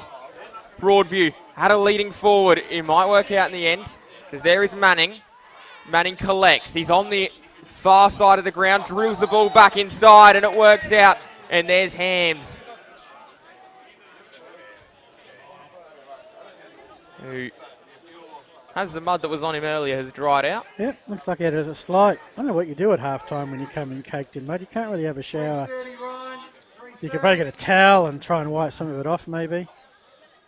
Most of them don't care, to be honest. Yeah. They just roll around. He does have a mouth guard. He's just put it in his purple sock. Of course, Broadview raising money for pancreatic cancer research. Worthy cause as Hams is approaching what is a massive kick in this game. Kick's on its way. It's not going to make the distance. Golden Grove there. Anyang was on the line. He's got the goal. And that is their 8th of this contest. Their 8-4, Golden Grove 5-10. And it was Anyang's second in the contest and in the quarter. Yep, second for the quarter. The 5th for Broadview this quarter. I said 8 goals could win it. And he saw the ball before anybody else did, got the boot. Great roving for the ruckman. Yeah, tell you what, the whole ruck thing doesn't work out for him. He might have a go roving. Yep, so 5-10. So he's in the running. Is that the magic moment? Potentially. I got excited. Is that the magic moment? So all that to work out, plus a winner in this game. And right now Broadview, who trailed by 12 at halftime, lead by 12 at the 23-minute mark of the third quarter. Well, thank God the players will take care of who wins the game. We've just got to decide between the best of them. We just got to decide who prizes to give out. I mean, I really do just feel after this is I'd never want to be Santa Claus. He's got a hard job. Meantime, inside forward 50 come Broadview again. They go outside. Oh, I was going to say momentarily, but that's a fantastic tackle. And Blades. He's got the footy now. Snuck up behind him. Silent. As this time they do collect the footy. It is now going inside forward 50 with Broadview. Big clash there. Broadview at the fall of the ball. However, Golden Grove have got the numbers. Can they work it out? They can. They're starting to just have a look up the ground now. Good mark taken. They had to play on quickly and now give it across. Havel's got the footy. He loads up. He's got no one there though. And there's a really good defensive mark. Solid take. As Broadview sit at defensive 50. Phil. Not quite time to play out the quarter. I reckon we've got about maybe 3 minutes or so still to go. It sits for Ingram. Kick inside 50, missed the target, as most kicks have today. And Fergus interfered with by Shen, and he'll take his time getting up. Take a little bit off the clock. I can tell you it's less than that. It's about 90. Yeah, there you go, 118. 118 left. That's of game time. Not of actual clock time. Of course, boundary throw-ins will change that. It spills in front of the player there for Golden Grove, who kicks it inside looking for Templeton. Overcooked it on this occasion. Day clears the footy. Ferguson was there. Ball just bouncing and working its way out towards the boundary line. Collected and back into it now. Along the line goes Thatcher. He finds a teammate in Blades. He then goes up the line and the kick was chopped off in the end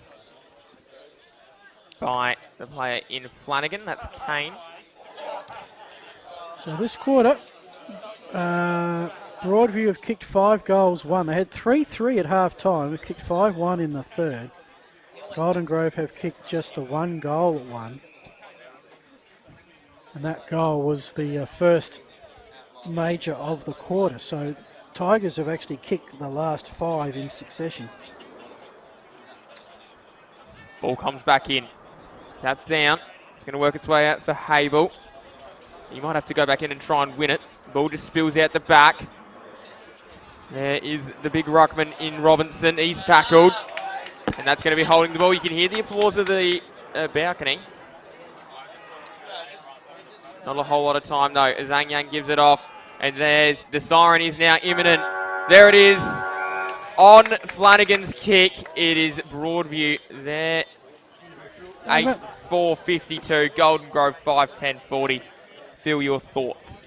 Well, Broadview, after Golden Grove kicked the first goal, Broadview answered with the last 5, and they've set themselves up with the possibility of claiming the win, and if they do so, probably 5th spot tonight. It is 8-4 to 5-10. You're Lockie Gould, Phil Herden, and the Filming Footy crew. Hope you're enjoying this one. Don't go anywhere for the final quarter.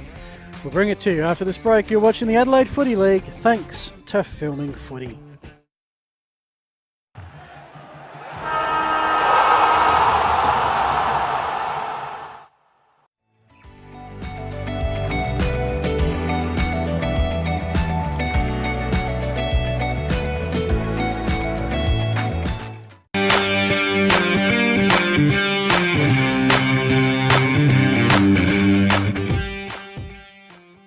You belong in blue.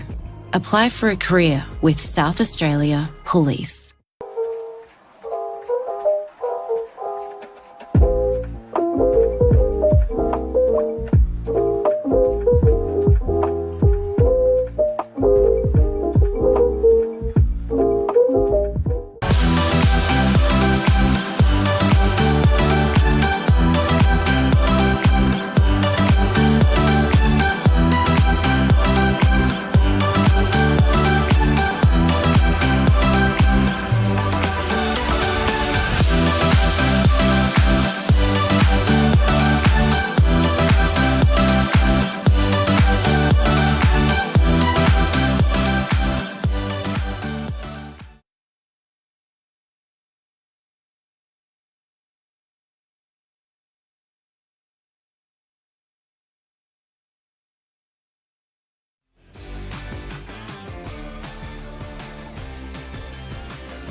Welcome back.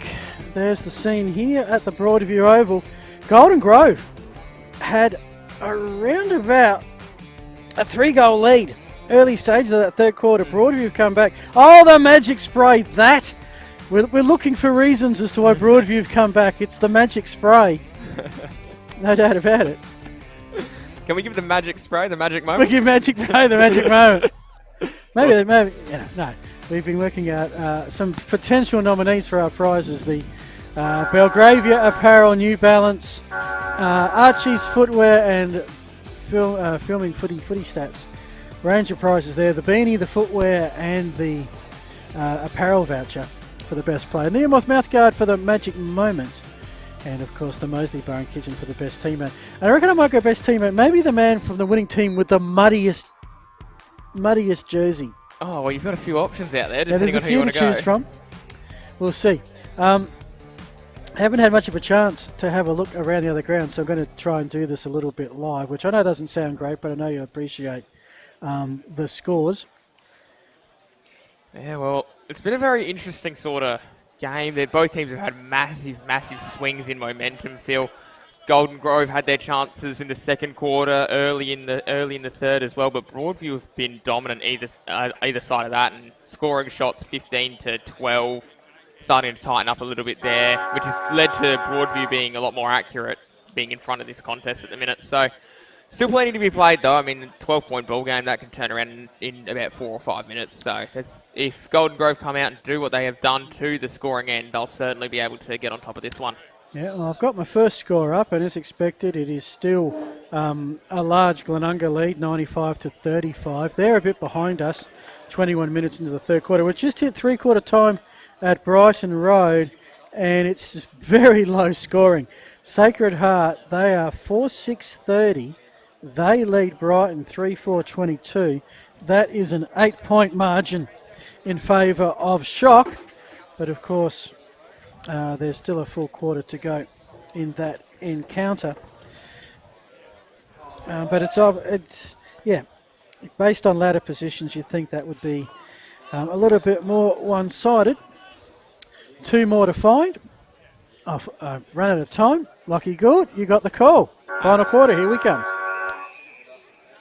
Back in the middle we go. Anyang to do battle with Robinson. There it is as it gets out towards Glenn. Ball bouncing and collected on the half volley as Broadview try and come hard the other way. Collected at the back. The dribble kick along the ground. Might work its way out now. It does. Down the ground, although the grab possibly should have been taken, and that looked bad. Oh, and that's Josh Shepherd, who's been important today. It's been good for Broadview, but that might be a moment.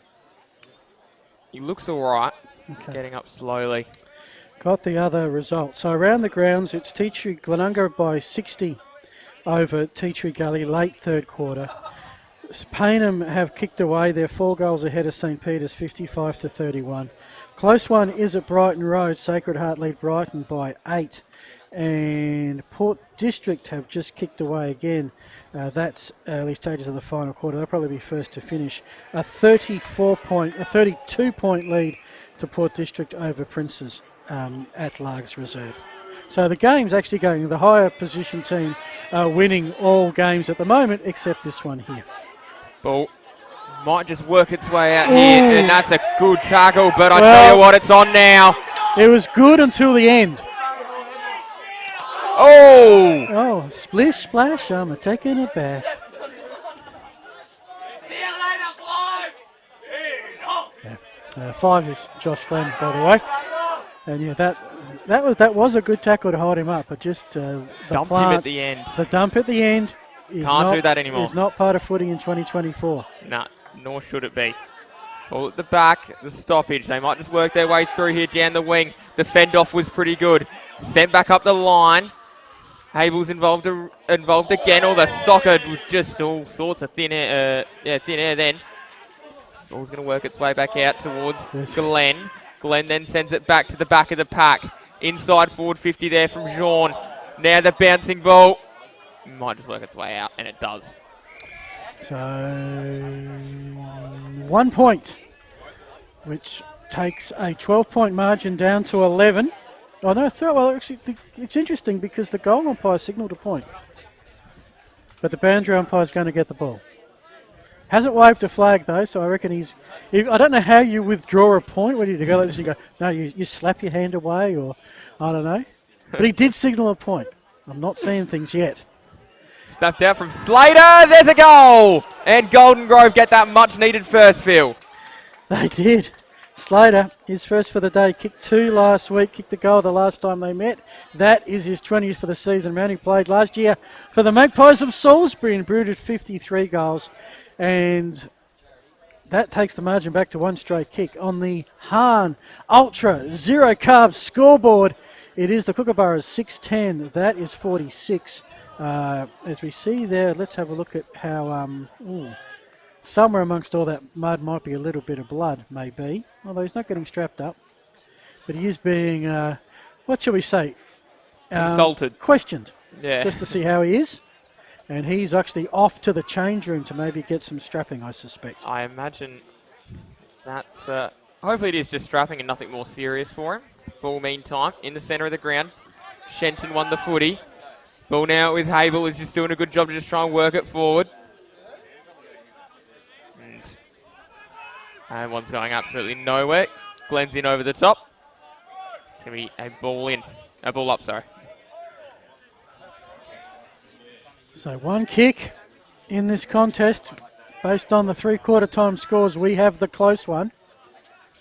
Oh, the 3/4 time scores around the rest of the ground is Jed Banwell, whose jersey was just a little bit too clean for mine. It won't be any more.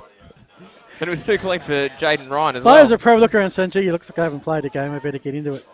As you can see, Jake Pittman has been very hard to identify most of the afternoon.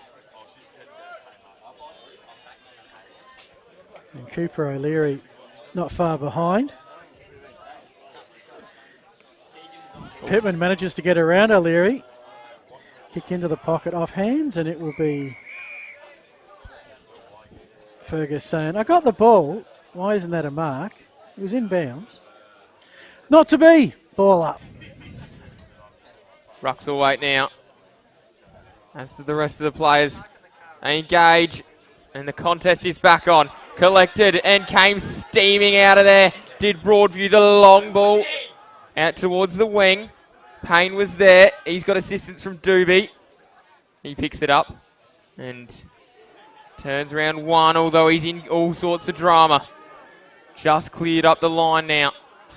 It's Golden Grove are a step and a half ahead, but collected quite nicely in the end by Broadview. Just take their time to make some assessment of the field ahead of him.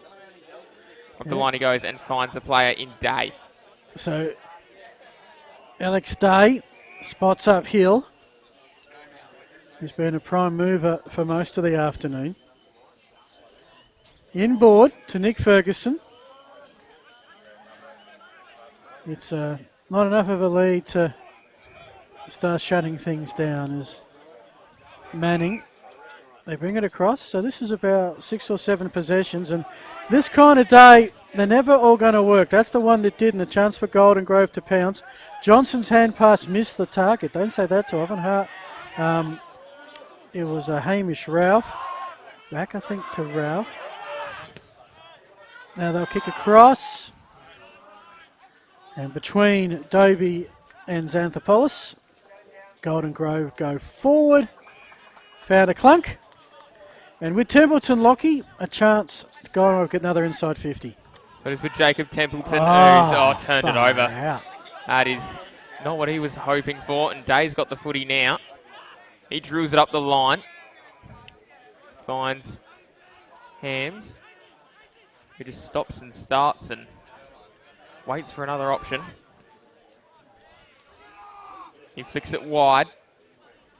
Finds Hill. He's had a fantastic day at the office. Loads up towards centre wing. A couple there. Woods involved. Ball, however, emerges with Payne for Broadview. Comes back in the other way from Russell. Russell then gets a hand pass off. The Tigers trying to charge back the other way. And it's collected in a fantastic grab by Ingram. Ingram. Up the line. On the teammate. And a sharp little 45. Payne collects. Payne might get a 25, does get a 25, so they're off and on the run. There's a whistle that's gone, and it's going to work out to be a free kick going the way of Golden Grove with Slater. Slater's kick, inside 50, finds a target. It is Templeton. And he's going to take a shot, which could be to tie this ball game.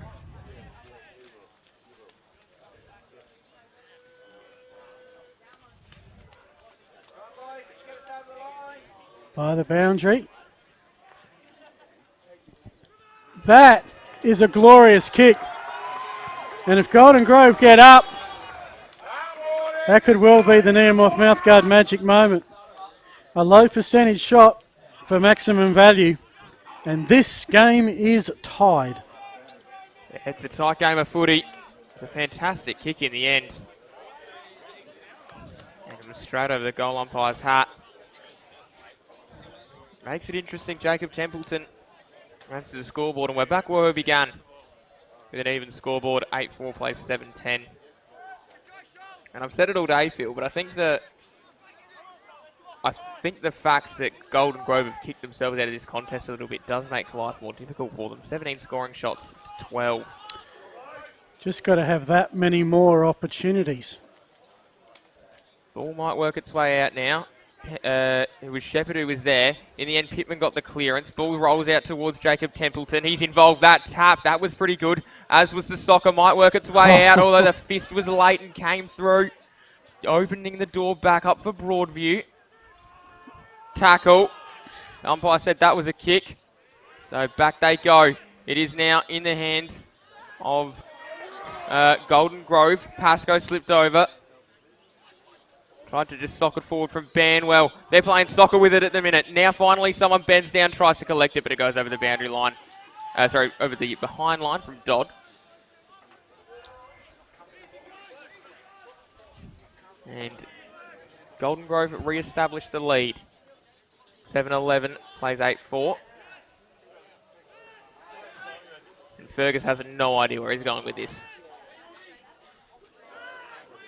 Just turns and asks for someone to lead at him, please.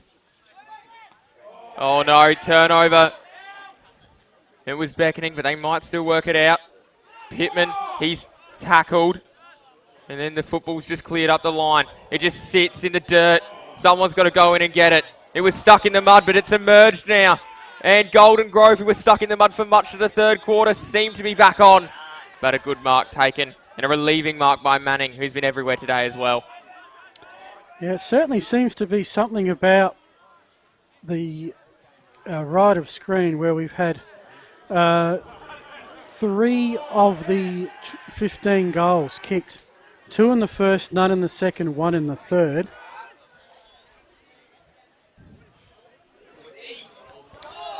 Here's a chance, a rare inside 50. Mark in the goal square, not taken. It's a loose ball. Umpire's found it free. Is it holding on? Yes, it will be Golden Grove to relieve the pressure, much to the frustration of the locals here at the second story club rooms of the magnificent new facilities at Broadview. Marked by Josh Ingram. Half back flank. What are we? 11-25. So even a behind will put your team in front. I've got to do 2 sets of prizes here, and what do we do if it's a draw? Nobody will want to talk to you, Lockie. Oh no, we haven't even thought about if it's a draw, but it's a possibility, Phil. Meantime, both teams will try to avoid that result. Trying to get the win, trying to get a centimetre forward for their team at the minute. It's in the hands of the Golden Grove Football Club. There's Xanthopoulos, he gets it forward. Ball bounces and is collected in the end by Broadview. They're just trying to turn their way in and out of trouble. Big tackle laid. Golden Grove looks to be going the right way at the minute. Ball's going to sit for Shepherd. Todd Variety. Ball just going to stop and he's slapped out in the end in front of Glenn. That conceded the behind and puts Golden Grove back in front. The Hahn Ultra Zero Carb scoreboard.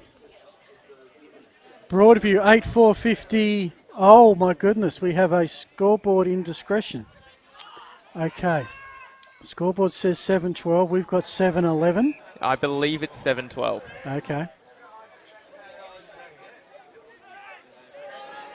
We'll find out at the end of the game. And we're going to take your word. It's all on you, Lockie, now. Oh, God.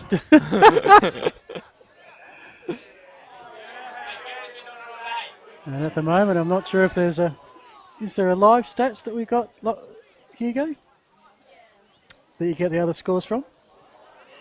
Okay. Anyway, we'll look at this game because at the end of the day, it may not matter that behind if one team leads by more than that.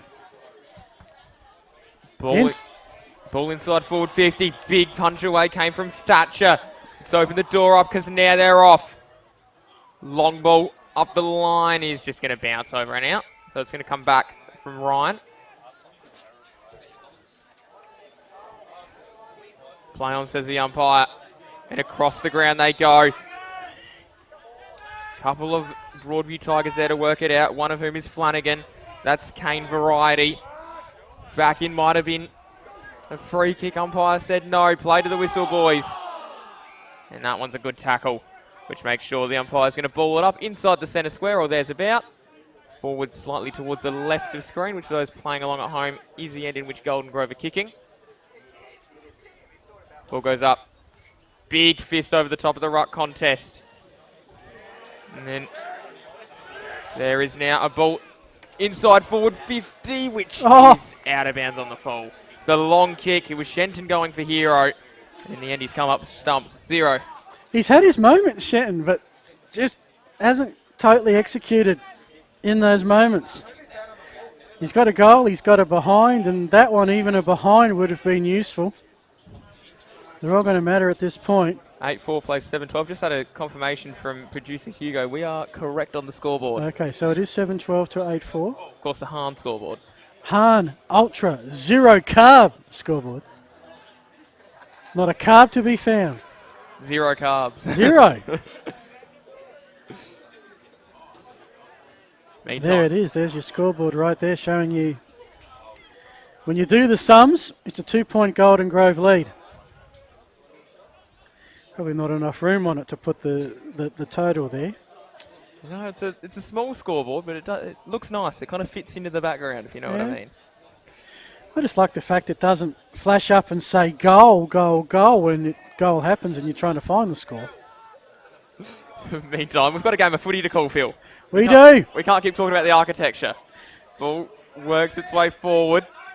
There's a good little soccer forward in the end from O'Leary. Wood came in to try and win it. Meantime, Golden Grove are going to emerge with it. There's Johnston. He just loads up a big long ball. Few fly at the front of the contest. And they might just work their way out here. Broadview drilling it back down towards their inside 50. It's a lot of work for Payne to deal with Wood. He might work it out here. Payne goes back in. Oh, I love that. Footy. Oh, and then he gets to his feet. Didn't need any help from anyone and found a teammate. Broadview, they're getting excited as inside forward 50 the football goes. They take it on. Round 1. O'Leary, the hero. No.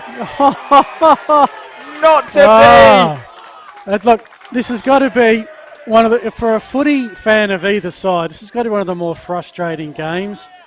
Things that you think are going to be lay down misères, lay down in the mud today. We've seen, full forward drop sitters.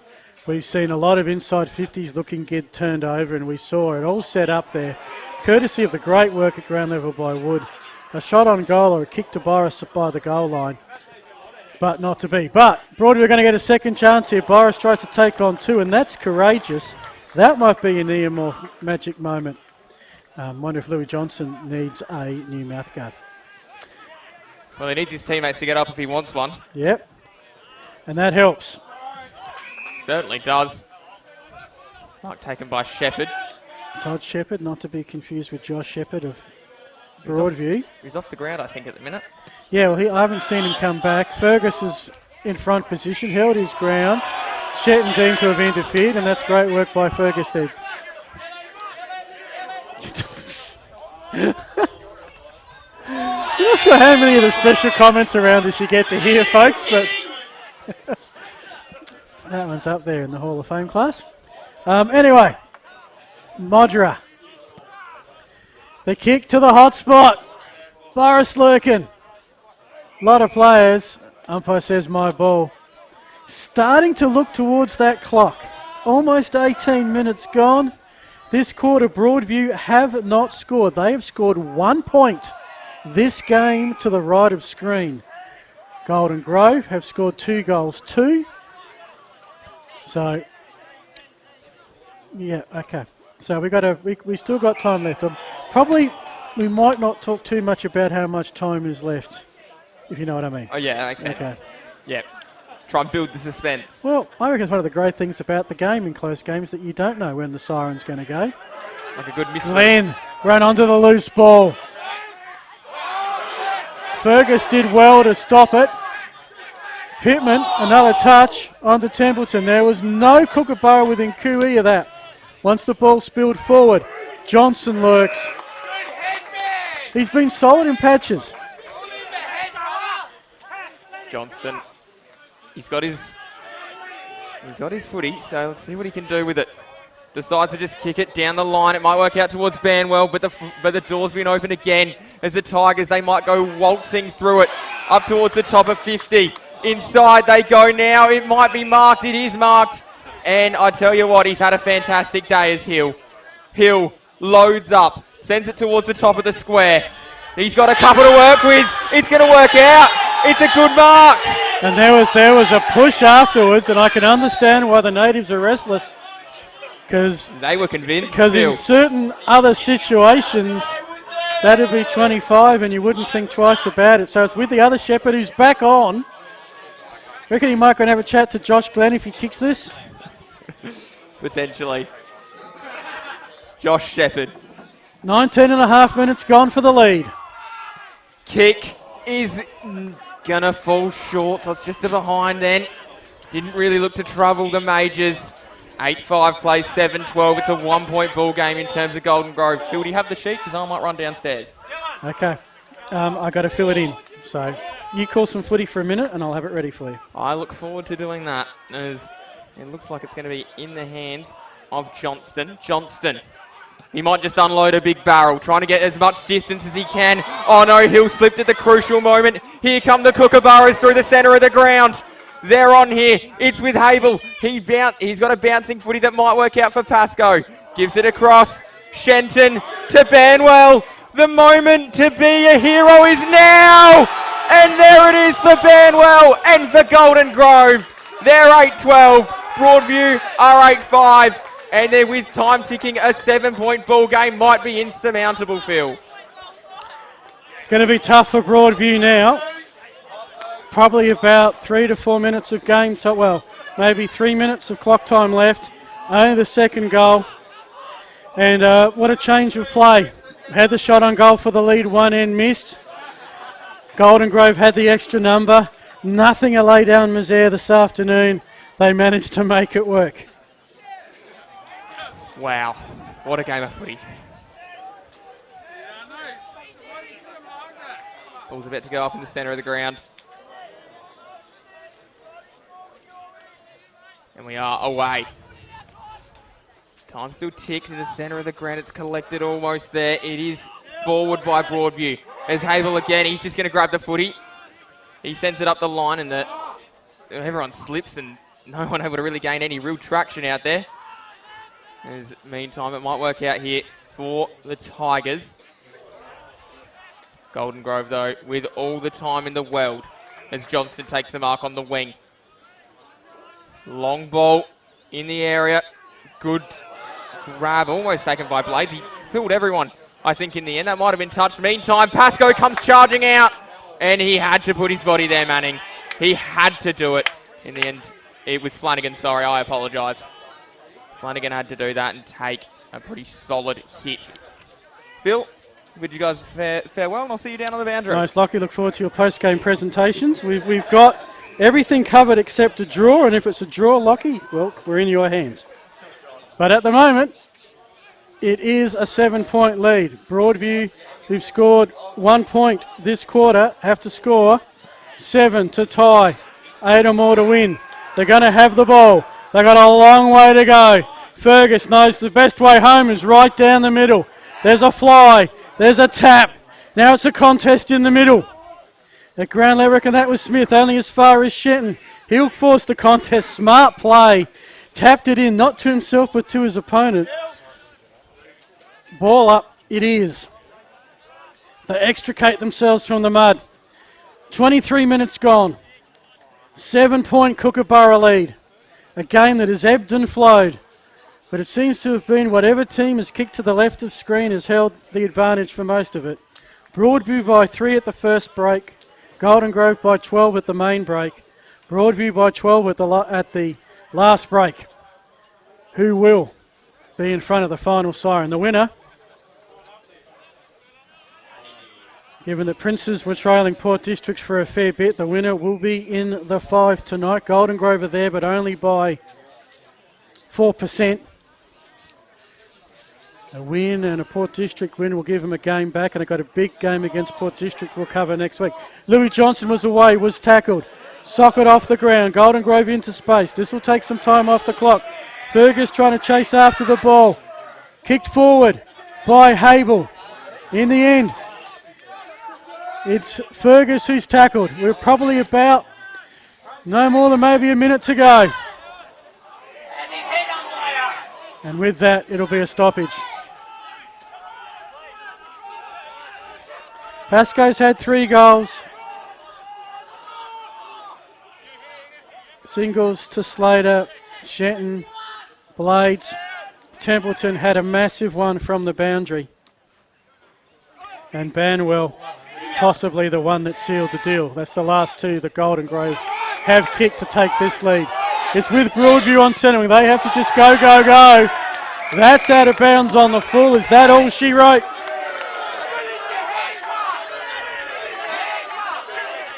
That 7-point, that extra point is huge. Golden Grove have it in the hands of the man they'd want it most, Louis Johnson. Will kick it down the line. Long. Kicked further by Hable. It's getting further and further away from the Broadview goals. Fergus has it. Fumbled. Picked up. Here's a chance for Broadview. Down the wing it comes. Hart Kelly's intercepted. I reckon that might be it. Ingram, his kick has found a target. That is it. Because that's the siren. Shenton hasn't heard it. It's all irrelevant. Golden Grove have come from 12 points down at the final break to win by 7 and solidify a spot in the top 5 in quite a slog. The Kookaburras, 8 goals, 12. That is 60. Broadview 8-5, that is 53. 7 points in favour of Golden Grove. The goal scorers, I was going through them before. Pascoe with 3, Templeton, Slater, Shenton, Banwell and Blades. You got to write that score down quick on the scoreboard. Just give me a moment to do that. 2 goals to An Yang, 2 to Manning. We had 1 to Boris, and I might question that one, but we'll find out later. Shepherd kicked his first goal early days, also a goal to McKinnon Collins and Jack Fergus, which is one I missed the hand pass. But he did kick the goal, for sure. We'll get some scores from around the grounds as they come up. Lockie, once they do the post-game handshakes, is going to have prizes. Just looking around the grounds at some other scores. St. Peter's and Payneham was a big one. They're still going, but Payneham are up by 31 points. That is at the 25-minute mark, and what's more, Payneham are having a shot on goal. So I might do the Anthony Green and call that game for Payneham, even though they're not there yet. That keeps the Falcons in the 5. St. Peter's dropped to 3 and 10. What do we got elsewhere? Port District in Prince Alfred is all done. and it was a 39-point win to Port District, which keeps them in third spot. And for Prince Alfred, they dropped to 5 and 8, as do Broadview. Golden Grove are 6 and 7. Okay, Glenunga and were easy winners. I'll do that one last.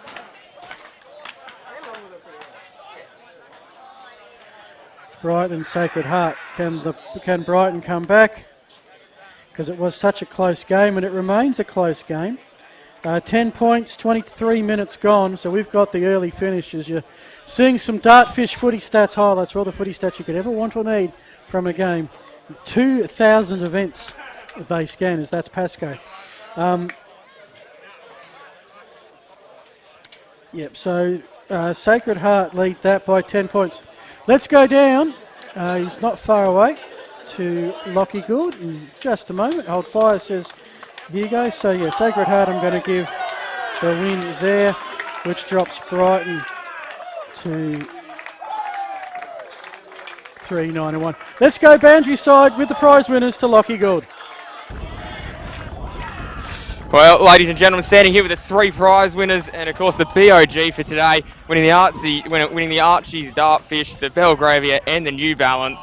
Jake Pittman, Jake, mate, talk us through today. You're absolutely caked in mud. How'd you find it out there? Yeah, it was pretty sloppy out there, but the boys got the ball moving that last quarter, which helped get a bit of a run on, and we were able to pull through, which is pleasing, because hopefully we can build some confidence and go forward.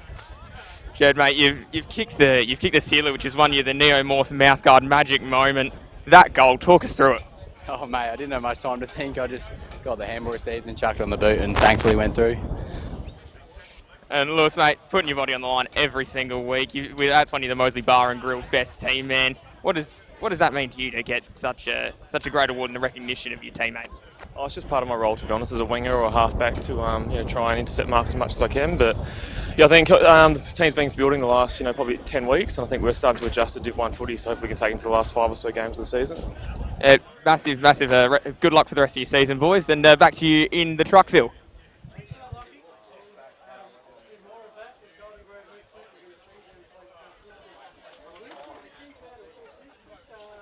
Well, they've got Payneham and they've got Golden Grove now in pursuit of that top 3 spot. We have a ladder, and this is based on the fact that Sacred Heart have beaten Brighton, and every other game was very one-sided. That Sacred Heart Brighton score. Shock 4-9-33, Brighton 3-5-23, just 7 goals kicked in it. So the ladder in Division 1. Glenunga 13-0. Pretty sure they took care of Tea Tree Gully. Sacred Heart have beaten Brighton. They're at 11-2, 2 games back. Port District still 3.5 games further back. They're in third. Half a game ahead of Payneham Norwood Union at 7-6. Golden Grove now have a game in percentage gap in the 5 at 6 and 7. Prince Alfred and Broadview are at 5 and 8. Cheering for Port District next win to beat Golden Grove and maybe make some ground. Then it drops 1.5 games back. Tea Tree Gully. It drops 1 game further back to Tea Tree Gully, who lost to Glenunga today, who are only out of relegation by half a game from Bryson on 3-9 in a draw. And St. Peter's, close for a while, but can't play the full 4 quarters. They're in 10th with a 3-10 record. Relegation is starting to loom large for the boys in blue. Pretty cheerful mob. I can hear downstairs the Kookaburras. That was a hard-fought win. Yeah, it certainly was. As I mentioned at halftime, momentum was massive for both teams. We're seeing snaps goals and all that kind of thing. They were just, when it needed to be done, they just found a way, and that's what good teams do. It's what finals-bound teams do, Phil. Yeah, I think Louis Johnson summed it up pretty well. They're warming up to what's required at Division 1 level. I think they've now won 4 of their last 5, albeit some tricky games coming up. They still haven't played Glenunga the second time, still haven't played Sacred Heart the second time, still haven't played Port Districts. They will play Port Districts next week. and we'll be here for that. Sponsors, want to thank them one more time: Archie's Footwear, Belgravia Apparel, New Balance, Nearmouth Mouthguards, the Hahn Ultra Zero Carb Scoreboard, Wakefield Sports Exercise Clinic, Farmers Leap Winery, Police Credit Union, Dartfish Footy Stats, and of course the Moseley Bar and Kitchen. Lockie, any final words to round out today? No, I think both teams gave us a really entertaining game of football, which is always what we want. And yeah, massive congratulations to Golden Grove. They had to go through a hard-fought win, as you mentioned, Phil, and that is going to hold them in good stead for the rest of the season. Broadview, not down and out certainly, but they might struggle a little bit from here, I think. No, they're playing catch-up now, aren't they? Which is always difficult as your games start to diminish. The games next week, Prince Alfred, good luck to them. They take on Glenunga. Tea Tree Gully and St. Peter's. How big? If Tea Tree Gully win that, relegation almost sorted out. Falcons are hosting the Brighton Bombers. Brighton need a win. Sacred Heart and Broadview, that's at the middle school. So Broadview, the challengers mount, and as we mentioned, will be at Harper's Field next week. Golden Grove and Port District looking forward to that. Yeah, I was going to say, absolutely, really looking forward to that one. Alrighty, don't forget weekend wrap tomorrow night, Between the Posts Monday night. Plenty on the Adelaide Footy League Facebook page. Lockie, thanks to you. Thanks to producer Hugo, James and Elias on camera, boss John Douglas, and of course all the Filming Footy family. I'm Phil Herden saying thanks for joining us here at Broadview today. We're in the C's. It was Golden Grove by 14. In the B's, Golden Grove by 3. And in the A's, the Kookaburras made it a triple treat, winning by 7. We'll be back next week from the new look, Harper's Field, Golden Grove and Port District. Until then, this has been the Adelaide Footy League. Thanks to Filming Footy.